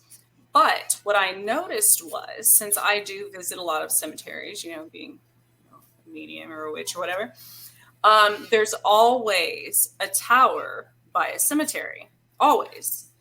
And so to me, when it comes to people who are empathic or even psychic, medium, anything like that, it got much harder to control after all of those towers went up. And I'm like, well, that actually makes sense, because if you think of it from even electromagnetic energy standpoint, or even when people try to, invoke spirits or summon them or whatever, what these towers are doing, it's like and more satellites and things like that. It's like a constant, they're literally exercising them all the time, and so that's a whole other issue, I guess, at the moment. There's no way to shut that off because they're everywhere. Yeah, well, they're everywhere. They're down, no doubt about that. Everywhere but where I need them. My damn Apple phone's a piece of junk. Yeah, where you have 5Gs when I need y'all out here. And this phone won't roam on its own automatically. You got to move it from 4G to 5G. I'm like, you got to be kidding me, man. I said, this is $1,000 phone. It should do all that stuff on its own. I knew I should have never left Samsung, people. I knew it. What can I say? I'm going back. As soon as I pay this one off, I'm going to get me a Samsung. Right. They got better cameras anyway. I take a lot of damn pictures. I do. I have, Jesus, at least a few thousand pictures a year, every year. Well, I take stuff from work, which is always a thousand at least of pictures every year. And then we travel. Like, you see, like that picture you sent me of the sun. I take lots of pictures like that. One of the ones I just posted the other day was a sunset not far from where I live. Oh, that wasn't a sunset. That was actually in the clouds, that fire looking. Yeah. That was when you're talking about one of your scariest experiences. I was like, oh, I should send this because in future, it's in the cloud. It looks like a fire in the cloud. It's not. That was a really dark cloud over my house, and just the spot over my house looked like a fireball. Yeah, I get some. Well, I wouldn't call them sunsets, but I get some from time to time. I just get some really good shots where it just looks. There's one I posted. It looks like when you're looking at it, it looks like one of them horror movies where the fire is just rolling, like a nuclear bomb had just hit and it's just rolling towards you. It wasn't a fire, it's just the sun, but it was the way it was bouncing back and forth between the clouds and the ground made it look like it was rolling along. It was a spooky looking thing. It's like a friend of mine the other day said he was watching something. He got on and on about fire and space and talking about how it burns. It's just going to burn. I said, no, fire doesn't burn like it does down here. I said, you got to remember two things about fire and space. One, it burns in a ball. It like roll. It doesn't even. You don't even have a ball. It just kind of like tumbles and rolls along. But as it's going along, it's burning up all the oxygen behind it. Mm-hmm. So not only is it going to burn you up, if it doesn't manage to kill you, burn you, you're going to suffocate to death as it passes you. It's a much different beast in space than it is on the planet. It's actually more dangerous up there than it is down here. Who would have thought that? But it's part of everything in life. But I like those cloud. I got one where it looks like these beams are coming through the clouds, and then it looks like 5 fingers coming out the clouds, and then rays going in between each finger. It's crazy looking. I got it. I was sitting there watching a parade on the coast on the beach, and I took a picture of it. It's just how it came out. I was like, what the hell is this? It wasn't even meant to be there. Like I said, I was just taking a picture, and us, it's always pretty here because we got so much water and so much vapor in the air. We always have pretty colors in the sunsets. We sometimes are flammable oranges and reds, but sometimes they're purples and blues and greens, and sometimes it's all combined together. It's a strange feeling. And then we get these sunsets that look like rolling fire along the edge of the coast. Just looks like the whole coast is on fire. And it's not, but when people see it, like, oh, what is that fire? I said, no, it's not actually a fire. But then I've got some that are actually fires that look pretty cool too. Because traveling like we do, we'll find things like Florida will be on fire, or some forest will be on fire somewhere when you're rolling along, and which is a bitch because you always got to play dodge the animals, and those animals are looking for somewhere to go. I've seen more weird shit on the side of highways, wolves walking alongside the car. I'm like, well, you can go home with yourself. A friend of mine, you're not going to shoot him? I'm like, no, he ain't bothering me. No, he's just looking at my car. And as long as he ain't trying to eat me, we friends. I'm friends with all animals until they try to eat me. And then things change a little bit. But it's strange. No, Carly, empaths link easily. It's even bad. See, like us two tonight, we're bouncing off each other's heads, but it's you see this a lot with empaths, and especially empaths to their friends. It's much easier to get in each other's heads. Most people don't even realize they're doing it, though. They don't. They until they have unexplained emotions, and then they're like, you'd be surprised how many people end up in a nutty ward because they have empathic abilities, and none of the drugs work for them because it's not getting rid of the empathic ability. Matter of fact, the only time they can ever cure them is if they give them something strong enough to knock out that ability. Usually that's some serious, antidepressant. Most drugs enhance a lot that, of drugs exacerbate that anxiety or sadness or whatever they're feeling, so. They, what do you mean? Oh, you mean, oh, yes. Well, who was it just recently? Somebody was telling me they were doing LSD to enhance their abilities. It was just recently, too. It was a couple of big people. Oh, I can't remember who it was now, but last night on my they were probably they were probably on LSD, but we're not going to be mean. It's I think they got confused with they were doing the Anunnakis and the and the Palladians is the same aliens, but they're two different aliens. It's kind of like, y'all got confused here. But that happens with a lot of people. A lot of stuff goes on. And then the Dracos are interesting, but they're not actually Dracos. Dracos is just one of the star systems. It's not even their home world. It's just one of the star systems they inhabit. They put a colony here, but they put a colony here a long time ago, way before humans were ever on the planet. They came here because of the dinosaurs. They were like, look at this world. A lot of people think they're from here, but I've had this argument with other people. When you contact these ask reptilians, they usually date themselves somewhere in the 500 to 750 million year range, age-wise. That would have put them here before the dinosaurs. So they couldn't evolve with the dinosaurs. That would have put them here long before them. But no, it looks like they came here and visited, and whatever shit went down 63 million years ago, they left for a while. When they came back, they found, oh my God, where'd these things come from, meaning us? And I was listening to them last night because it mentioned that we're part reptilian. A lot of people don't like to hear that. I cannot tell you how many conferences, how many radio shows I've done when I say that. What do you mean we're part reptilian? I said, we all have a section in our brain that's reptilian. Oh, no, I had a scientist tell me, well, you're mistaken. I said, no. I said, what kind of scientist are you? I said, you must be not have anything to do with bodies or you'd know this. And he's saying, well, I do chemicals. I said, we all have, and I love you'll hear this in the background. Because everybody's checking to see if it's true or not. And when they find out it's a significant part of who and what we are, it changes everybody's minds. So I said, without it, we'd all be just wimpy little slaves. I said, just like the race that was here before us. And I said, there was a race here that was a slave race that was just doing whatever the Anunnaki and them wanted them to do. And then the human type aliens wanted them to do. And then all of a sudden, for some reason, the reptilians felt they either didn't like the other aliens or they felt sorry for us. I have no idea which one it is. But they started interbreeding with us, and instantly we became sentient. We wanted to know why we got a platter field. Why are we making beer for you? Why the hell can't we do this for ourselves? And there was a revolution. And but it took a long time. It wasn't like it was overnight, and the reptilians were intervening for a long time. I guess it was their way of upping the stake without starting a war. I was going to say, a lot of times it's like, I think of it. Every scientist and people like that try to, and I get it. You have the analytical side and trying to make things make sense in this universe. But I think it complicates everything, because if you look at things like that from almost from a childlike standpoint, where it's kind of like if someone's playing with your toy, you don't want anybody else to play with that toy. I mean, you're okay with doing whatever you like. You can mistreat your toy. But I think of like my pets, like my dog, she loves her toys, but she can tear the stuffing out of it for all she cares. But if the other dog touches her toy, oh no, then she steps in.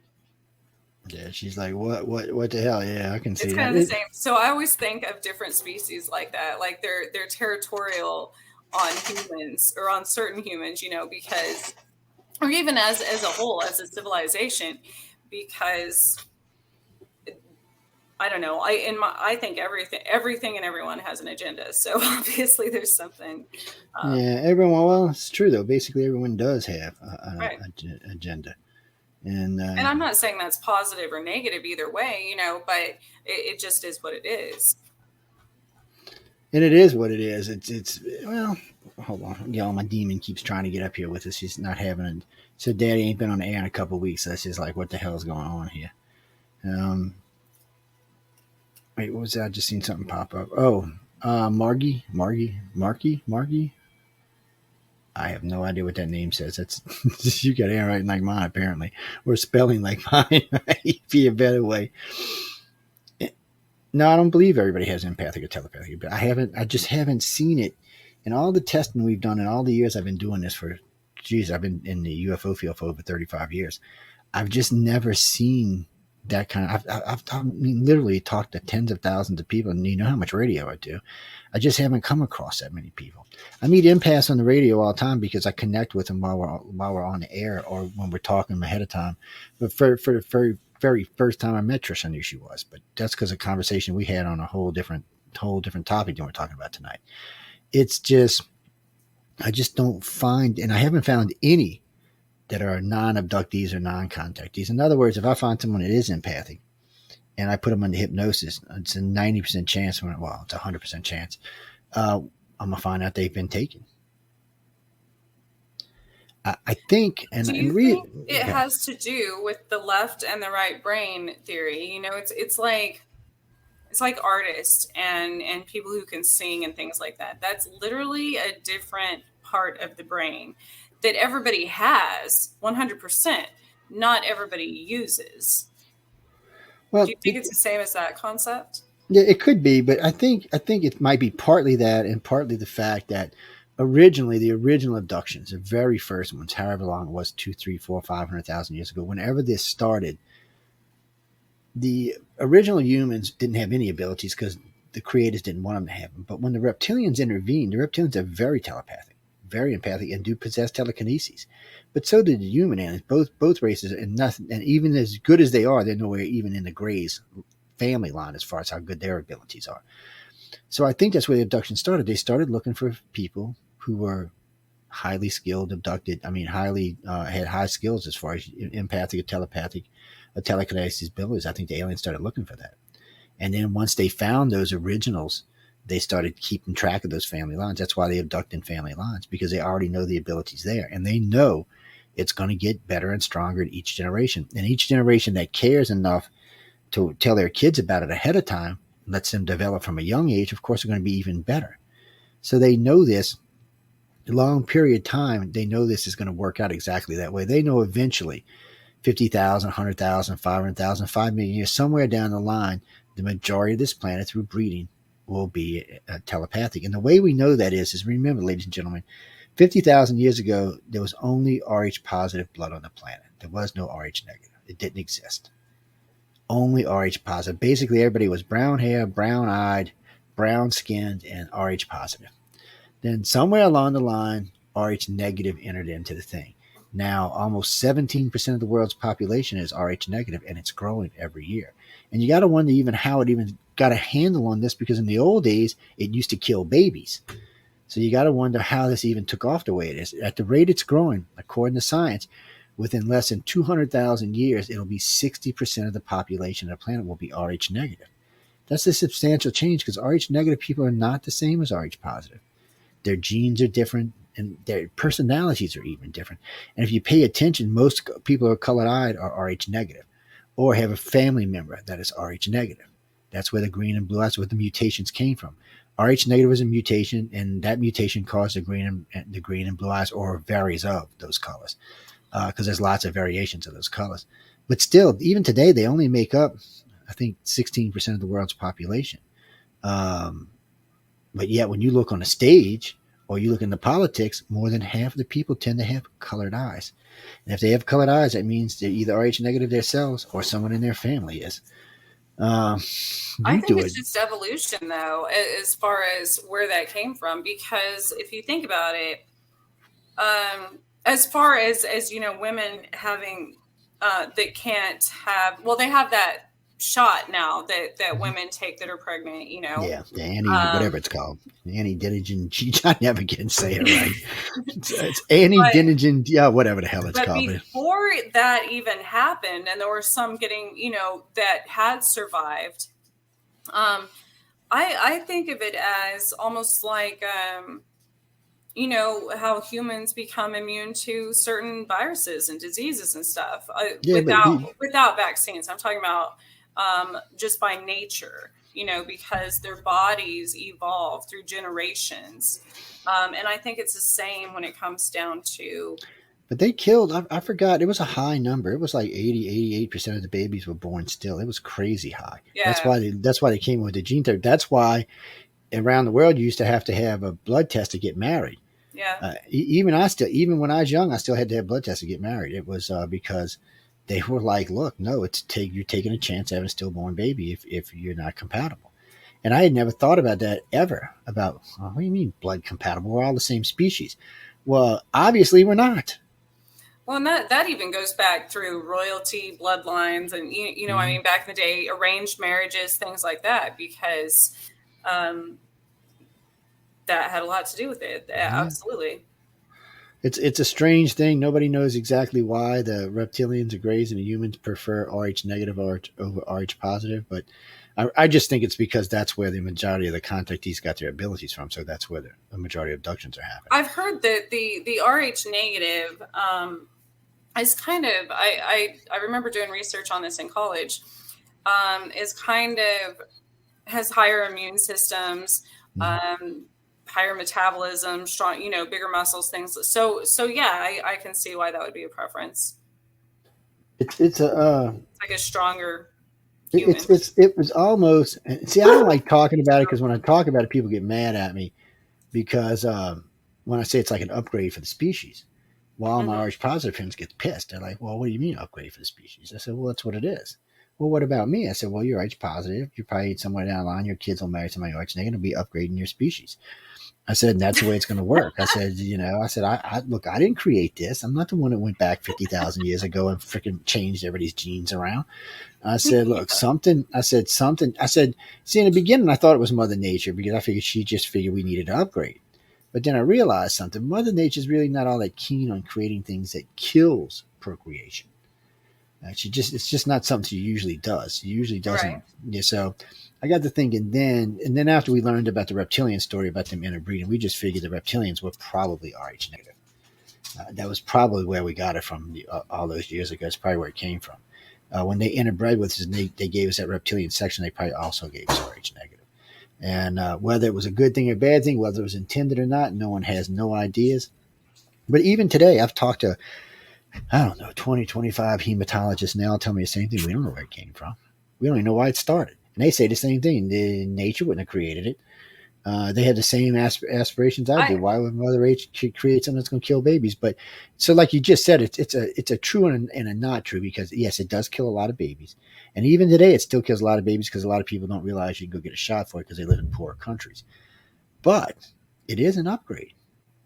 Well, because I think you have to have a balance. There's everything in this universe, everything on this planet, everything within people is mirrored, you have, it's like the good and evil thing, negative and positive. So, but that's the only way, balance is the only way that anything evolves ever, even if it's catalyst, Yes, it is. It is strange. And There are, in case y'all didn't know this, there are different personalities between Rh negative and Rh positive people. Yes. A lot of people say that the Rh negative people have an extra rib. I've never actually tested that theory. I know there is a group of people on the planet that do have an extra rib, but I'd have to actually put that to a really big research project to make sure of that. But I do know things like the Rh negative people tend to be more empathic and more telepathic. That's over the testing. That's why the majority of abductees and contactees we find happen to be Rh negative. It doesn't mean you're not going to be empathic or telepathic if you're Rh positive. I don't see. That's why this is such a hard subject to talk about, because people get defensive immediately, and there's no reason to be defensive over it. It's just something we're moving towards. And even if you are Rh positive now, eventually Rh negative will reach the max and breed you out. And what I mean by that is your children and grandchildren, great children will eventually become Rh negative. You'll breed yourself into a different thing, or you'll breed yourself out, one or the other. You'll either breed yourself into the population or you'll breed yourself out of existence, whichever one comes first. I don't know, because I'm Rh negative, so I'm not really worried about it. And I see, I didn't know anything about this either. When I started doing this research, I had no idea what this was going to come out to be. Nothing. When we put out the first feelers, well, we went through we had 25,000 cases on file. So we went through those that had the blood types on them. And we did find that the Rh negative was just barely tapping over the Rh positive. But when we really opened up the subject and got into it with the doctors and opened it up to all the websites and the radio, and it's at 80, almost 90,000 people have now, 90,000 contactees have now given us their blood types. And it's almost 70% Rh negative. So it's a high. It shows you that aliens do prefer Rh negative, or that's the children that are moving forward, and that's the ones they're looking for. Because they're looking for the abilities. They want to inbreed the abilities into us, not directly. They want us to do it, but they want to help us in that area to keep, like Rh people marrying Rh people, or Rh negative people marrying Rh positive people with good telepathic abilities. They're trying to breed that ability up, because eventually, if the species becomes total telepathic, it's going to be hard for everybody to lie to each other. Yeah, you might be able to block this and that, but a lot of things it's going to be hard to lie in general. You'll have to wear yourself on your sleeve more than you do today, because people are going to know when you're lying, or they're going to sense when you're lying either way. So it's going to make it a lot harder. It's going to change our species dramatically. It's going to make us into a whole different species, a less violent species. I think in a good and a bad way. I mean, because think about it. If more people were empathic, it kind of puts you in the other person's shoes as far as even the person you're going to kill, the person you're about to beat up. Exactly. You'll start feeling, you'll feel empathy for them. Exactly. Just like the poor Russian soldiers are feeling for the Ukrainians. They're feeling empathy right now. That's why they're getting their asses kicked. But eventually that'll stop after enough of them get killed. But it's just part of it. And that's what they want us to be. And as a society, we have been becoming more empathic towards each other. The last 30 years have been a much more empathic society than it's been in the past. But things like this will break it up fast. We need to grow. We need to grow into a point where that we understand that we are just one happy family, and we all need to live together. And see, the problem is right now is there's 200 different countries on the planet. So there's 200 different ideas on how we're going to make it in existence. And I just don't see that changing anytime soon. I'd like to see it change anytime soon. Mark, I know you think World War III is going to change it, but I don't know. I'm not sold on World War III yet. I always tell people that it's like, it's that Batman quote, if you kill a killer, there's still one more killer left in the world. So it's true, that doesn't really solve anything. Exactly. Yeah, but you see, we should be able to get to a point where we'll be able to telepathically scan people and take that out of them, or change the gene or change something in them that takes that ability away from them. So it's still a good ways off. I know. Even before we get to that point, though, people can do that every day by just being human and being compassionate once in a while, because you never know someone else's story. You don't. And that person that maybe it's a homeless person that you're prejudging or something, and you actually take the time to be kind to them that day. Well, that person could have been the next Hitler or something, and maybe you just changed their life. That's true too. Little things can make a difference in people's lives. When I first got into all of this long, many moons ago, it was strange to me. And then I started traveling and speaking. And then people would just come up and wrap their arms around me, start crying and hugging me. And it was weird. And the only time I had seen that is when Linda had met Walt Anders, because that's who we recently started doing our research with, was one of her personal heroes. So when she met him, she was all like, yeah. And I just never had anybody do me that before. And then people hanging on you every word, that was weird for me. I got a big ego, don't get me wrong, people, but that still seemed embarrassing and immoral. I don't know. It just was weird to me. But, when you save people and you help people, they want to let you know. And I was appreciated knowing. So it also helped me to keep moving forward and keep saying, okay, well, if you help one, maybe you can help one more. We all need help, Glenda. All of us do. In some shape, form, or fashion, we all need help with something. You mean me personally? Yeah, I need money. Give me lots of it. I'm sorry, that was wrong. That means you're living in lack. See, that's wrong on many levels. But some of the poorest people in the world are billionaires. So it depends on perspective. Yeah, some of the poorest people in the world are happier than anybody I know, too. Some of my church friends they live in, little houses, little trailers, whatever, and they're just as happy as can be. Absolutely. Abundance does not mean monetary value. And, Donnie and Glenda, I can relate. I mean, look, don't get me wrong. I've been poor. I've lived in the street. I've lived in hotel rooms. I know what it's like. So you ain't got to preach to me. I came from a very wealthy family and ended up living in the streets. So I know what it's like. So it's a tough thing. Well, no, life's different now. I'm grown. I understand life better. We're talking about when I got out the military and all. It just took, some things I didn't care about either. So that made it even worse. After my dad died, when I was 16, I got on this rampage until, my son was born in 23. It helped me change some of it, but it took me till about 32 or 33 to really get past whatever it was that was bugging me. Yeah, it's just one of them things. No, I quit drinking because of my son. And when he was born, I like to drink a lot, so I didn't want to wake up one morning, middle of the night, because he was crying, reach over and smack him without thinking. So I quit drinking. It's just sometimes you got to know yourself and do things right. But we all have issues, and we all have to deal with them. And there's lots of ways to deal with them, and there's lots of ways not to deal with them. Like a lot of my friends, when I was young, I liked to drink. I would drink myself. I didn't want to dream, so I'd either drink or smoke myself to sleep. I still don't like to dream, by the way, but because too many of my fucking dreams come out to be true. It's one thing when there are other people. It's a whole other thing when it's me. So I just, to some things I'd just rather not know. Until I was 30, everybody I knew who was going to die, I dreamt about it 2 years ahead of time. Everybody. Yeah. So I finally put a kibosh on that. It's trying to sneak back in now, but I put a kibosh on that shit. I'm like, oh no, I can't take this anymore. Well, plus, in your dream state, that's another thing people don't realize as far as when it comes to other people's energy being able to access yours. That happens a lot in your sleep, because when a person's asleep, obviously they're not able to block that out as much. So other people can be, even somebody in a positive way that's just thinking about you or something, sending that energy toward you, affects a person's sleep.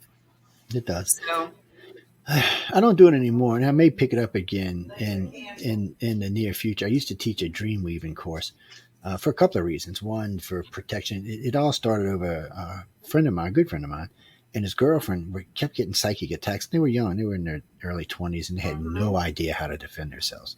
Yeah. And they kept telling me about it. So one afternoon, I was really in a bad mood. I said, well, hold on. Let me see what I can do about this.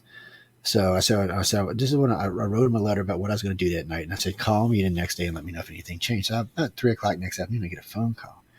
This guy, he said, Joe, the guy called and apologized to us and asked whoever I put on, asked if they could please stop because they were now scared beyond belief.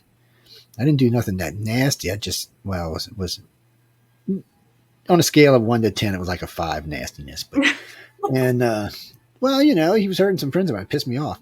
And he quit. And they were amazed. They were stunned. They were like, I don't understand how you did it. I said, well, here, I'll show you tonight. I'll get in both of y'all's heads. And the next morning we were talking. I started talking to Jay. I said, well, Jason, if you're going to dream about dragons, dream about some pretty color ones. So I said, you had some look at beige. I said, what's a beige dragon, dude? I mean, come on. He looked at me. His whole face just went, whew. He's like, there's no way you could possibly know that. So I look over at her and I go, I said, you know that guy you were thinking about? And I started going on with a lot of detail. And she's like, all right, that's enough. She said, and she said, I said, it's called dream weaving. It's easy to get in somebody's head when they're asleep. I said, Yeah. I said, unless you teach yourself protection, there is no protection. I said, you go to bed at night, it's wide open. I said, almost everybody is. I said, very few people protect themselves because they don't know there's anything to protect themselves from. And they're like, what? I learned how to protect myself from that when I worked at a casino, actually, because I worked the grave shift and I was sleeping during the day. So that's even more dangerous. Yeah, it is. There's all these people who don't consciously know they're doing that. But I was asleep while they were awake. So if anyone had any negative thoughts or something towards me, my kids, whatever, then that was going because I was sleeping during the day. So, and then I also realized sleeping during the day was always hard for me. I like sleeping during the day. Don't get me wrong, people. If I had my choice, I'd sleep during the day. But I got off at way more. 6 a.m. Yeah, so I dreamt way more. I'd have way too many cognitive dreams. Too many. It was too much. It was affecting my health. Yeah, and even alcohol and drugs would not affect it in the daytime. I do not know why. At night, I could sleep. In the daytime, I don't know what it was. Maybe because it was just enough light coming in that my brain knew it was daylight and it was half, not all. I don't know what the hell it was, but I was just too much. And right now, even drinking, well, I don't drink right now, but even smoking, my brain still wants, it's on overload for some reason. It's, I don't know what it is. Something triggered it off. And now it's so overloaded at halftime. I'm lucky I know what the hell I'm doing. I'm forgetting half the things I'm doing. It's something kicked it in. It's like an ESP warning. I think it kicked in for all of us prior to, because when tension starts amongst an entire world, that energy is going to spread. So when everyone is on high alert, obviously it affects us more during those times. And I think that makes us, or who knows, maybe the ETs are like, hey, y'all need to get on it. You need to be on high alert also. So no, it's a, well, either way.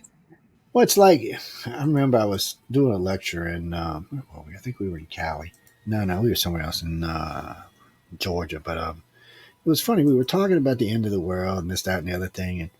And people said, you think you can sense it coming? I said, well, some things you can sense. I said, for some reason, no one really sensed 9/11. I said, I don't know why, because they should have, because it wasn't like, see, some events, like if it's just a spontaneous event, okay, you may not have time enough to see that coming.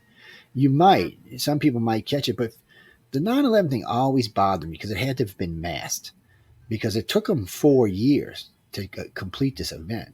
And in that whole time, no one predicted this. No one. People tried to take credit afterwards, but when you go back and look at this stuff before, no one said the Twin Towers and all 7 buildings were going to come down. There was no one, even Notre Dame didn't say that.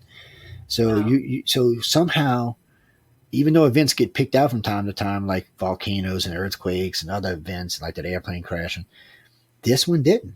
It made me feel like it was being hidden. And so it got me to think about, were these Arabs smart enough to bring somebody in that could cover it? Because they knew the government at that time. They knew the government was working with telepaths, and so it had to be something. And the bad part about that whole thing was, in some aspect, we knew about it. Just they weren't talking to each other, so somehow or another it got missed. But the telepaths missed it, or everybody missed it. It didn't matter where you were on the planet. Everybody just seemed to miss this one event. And now the Putin thing, some people say they missed it, but I've been hearing Putin's going to invade Ukraine for a long time. So I'm thinking that wasn't a missed one. I started calling people about, I didn't know the details, but I started predicting that like 2-3 years ago. Usually major events for most psychics I know, even and telepathic people or remote viewers or channelers or whatever.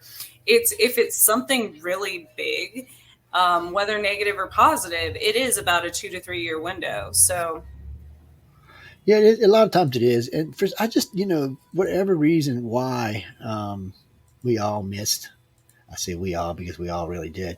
For whatever reason, we all missed this one event.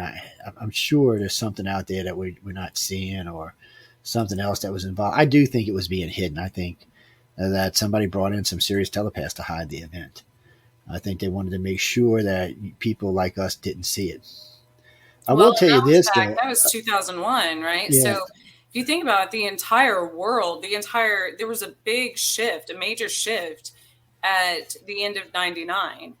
You know, that was the last end of a century. So who knows what happened after that? Yeah, it was. I don't know. It was definitely strange. It was. The only thing I know about a month before it happened, a bunch of the abductees and contactees I worked with started getting antsy feeling. But they aren't predicting anything. They just felt they were like I've been feeling the last couple of weeks. I've been really antsy. They were like they knew something was up, but no one knew what it was, and everyone was surprised when it happened. Yeah, I don't know. I lived in Japan at the time, ironically, and I started having weird physical ailments that I hadn't had in my life in a long time, as far as like psychic physical ailments, you know, and shaking and jittery and forgetting and anxiety and all that stuff. So, and I knew it wasn't because I was in another country. It's the whole thing was just strange. And Michelle, if you're listening, I have no idea what that's about because there's no community strikes. So we'll have to find out. I have no idea. YouTube is on the warpath again.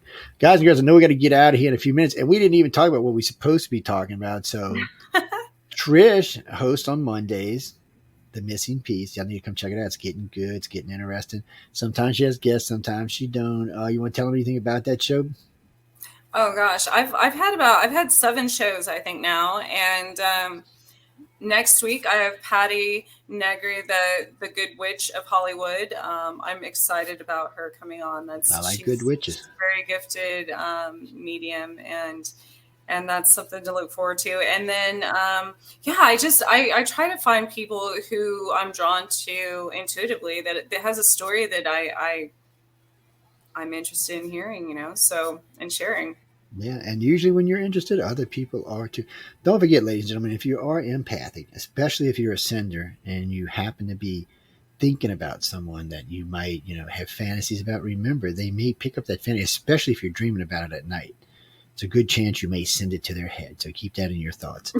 I'm just fair warning. I know from experience dealing with other people, it's just stuff that happens. Just keep it in your head. I'm not saying it's anything bad. You could be you walking your dog or something. I'm just giving you a friendly piece of advice. Remember when you dream, even if you worry about stuff like that, when you go to bed, you can think about a couple of things that will help block people out. Or if you're really, really worried about it, envision in your head that all your doors have padlocks on. And not with key padlocks, combination padlocks. Okay, just do that. It'll help you some. It wouldn't help you get someone like me, but it would other people. No, I'd pick the padlock, baby. I'm sorry. I wouldn't even do that. It'd be gone. But it is a good way to keep people from getting in your head. And if you're close to someone and you want to share dreams with them, it's an interesting experience. It's why it's like empaths. When 2 empaths get together, their life can either be much greater or much more horrible. Oh, it just depends. Well, you think of it like this. Got to be careful with that one. You do, and a lot of different ways too, from physical ability, from physical things to in your head things. You just got to be careful. Oh, and you got to remember, if you're an empath too and you get aggravated, everybody in the room around you is liable to get aggravated. Mm-hmm. Or if you're a receiver and somebody around you gets aggravated, you're allowed to get aggravated too. So I have to be very careful with that. Like my kids and animals, if I have a bad day, the whole house is going to hell. Oh yeah. Oh no. It's yes, people send it. And I don't have to say a word. You know. You don't. That's the whole problem. I mean, I just have to walk in the door. Food. Oh, my mom used to tell me when I'd have bad days because she knew I was coming ahead of time. And she did, because she'd have like stuff waiting for me at the house, like food or something. It's probably why I was a little chunky bastard when I was young.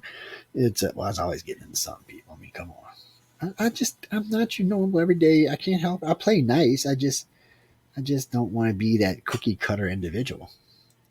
To be honest with you, if I would have been a cookie cutter individual, I'd probably be quite a bit wealthier than I am today, because my family and friends had plans for me. I just didn't have like the plans they had for me. How's that?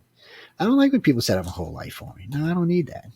I wanted to see what life, and then remember this too, on a side note. Some people are here to learn karma and some people are here to teach karma. Which one are you? You have to learn it before you can teach it, though. Mm-hmm. Unfortunately, it's usually both. Yeah. But some people are here really to teach serious karma, and some people are here. You mean me? I'm sure I've taught a lot of karma when I was young. Older, not as much. Because I'd be too much to the point today. So it's probably better somebody else does it. No. I'd be like, excuse me, let me teach this lesson the right way. No. I'm sure the aliens have a reason why they do things.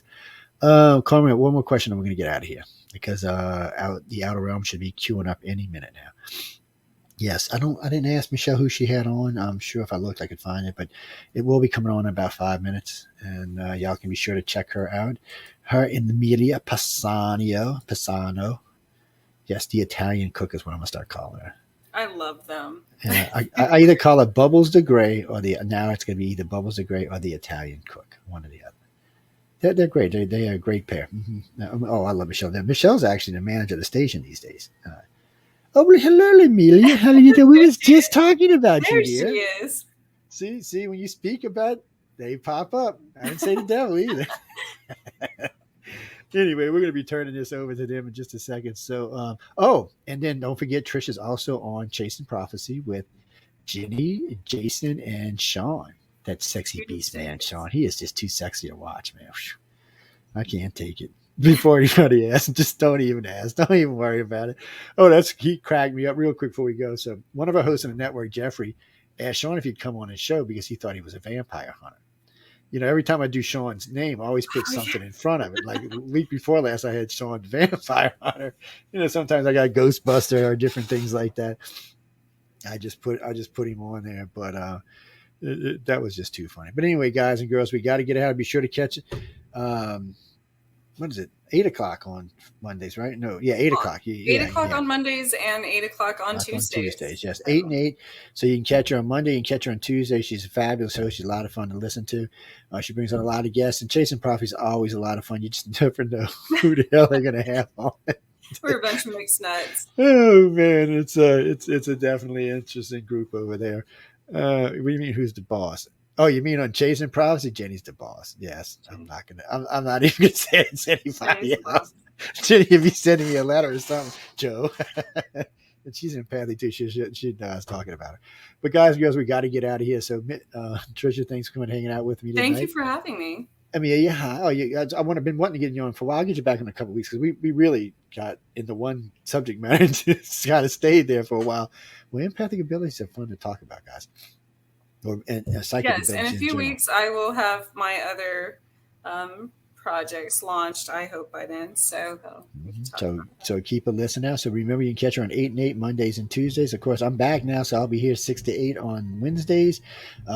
Science and Beyond is back. Well, Fridays is split right now. So Science and Beyond 1 week, Centralist next week. And actually, Centralist may be going back to Changing America because the sponsor asked me if I would consider doing that. So anyway, about that. On that note, guys and girls, we got to go because I know Michelle's about to shoot me with something because her show's about to start in about 30 seconds. So please stay tuned for the Outer Realm. And everybody, have some fun. Enjoy your life. Smile once in a while. Hug your friend. Pet your dog. Love your cat. Well, not in that matter, but you know. And have a good St. Patrick's Day. Oh, yeah. Let's not forget about St. Patty's Day. Y'all all have a good St. Patty's Day. On that note, good night, everybody. Good night.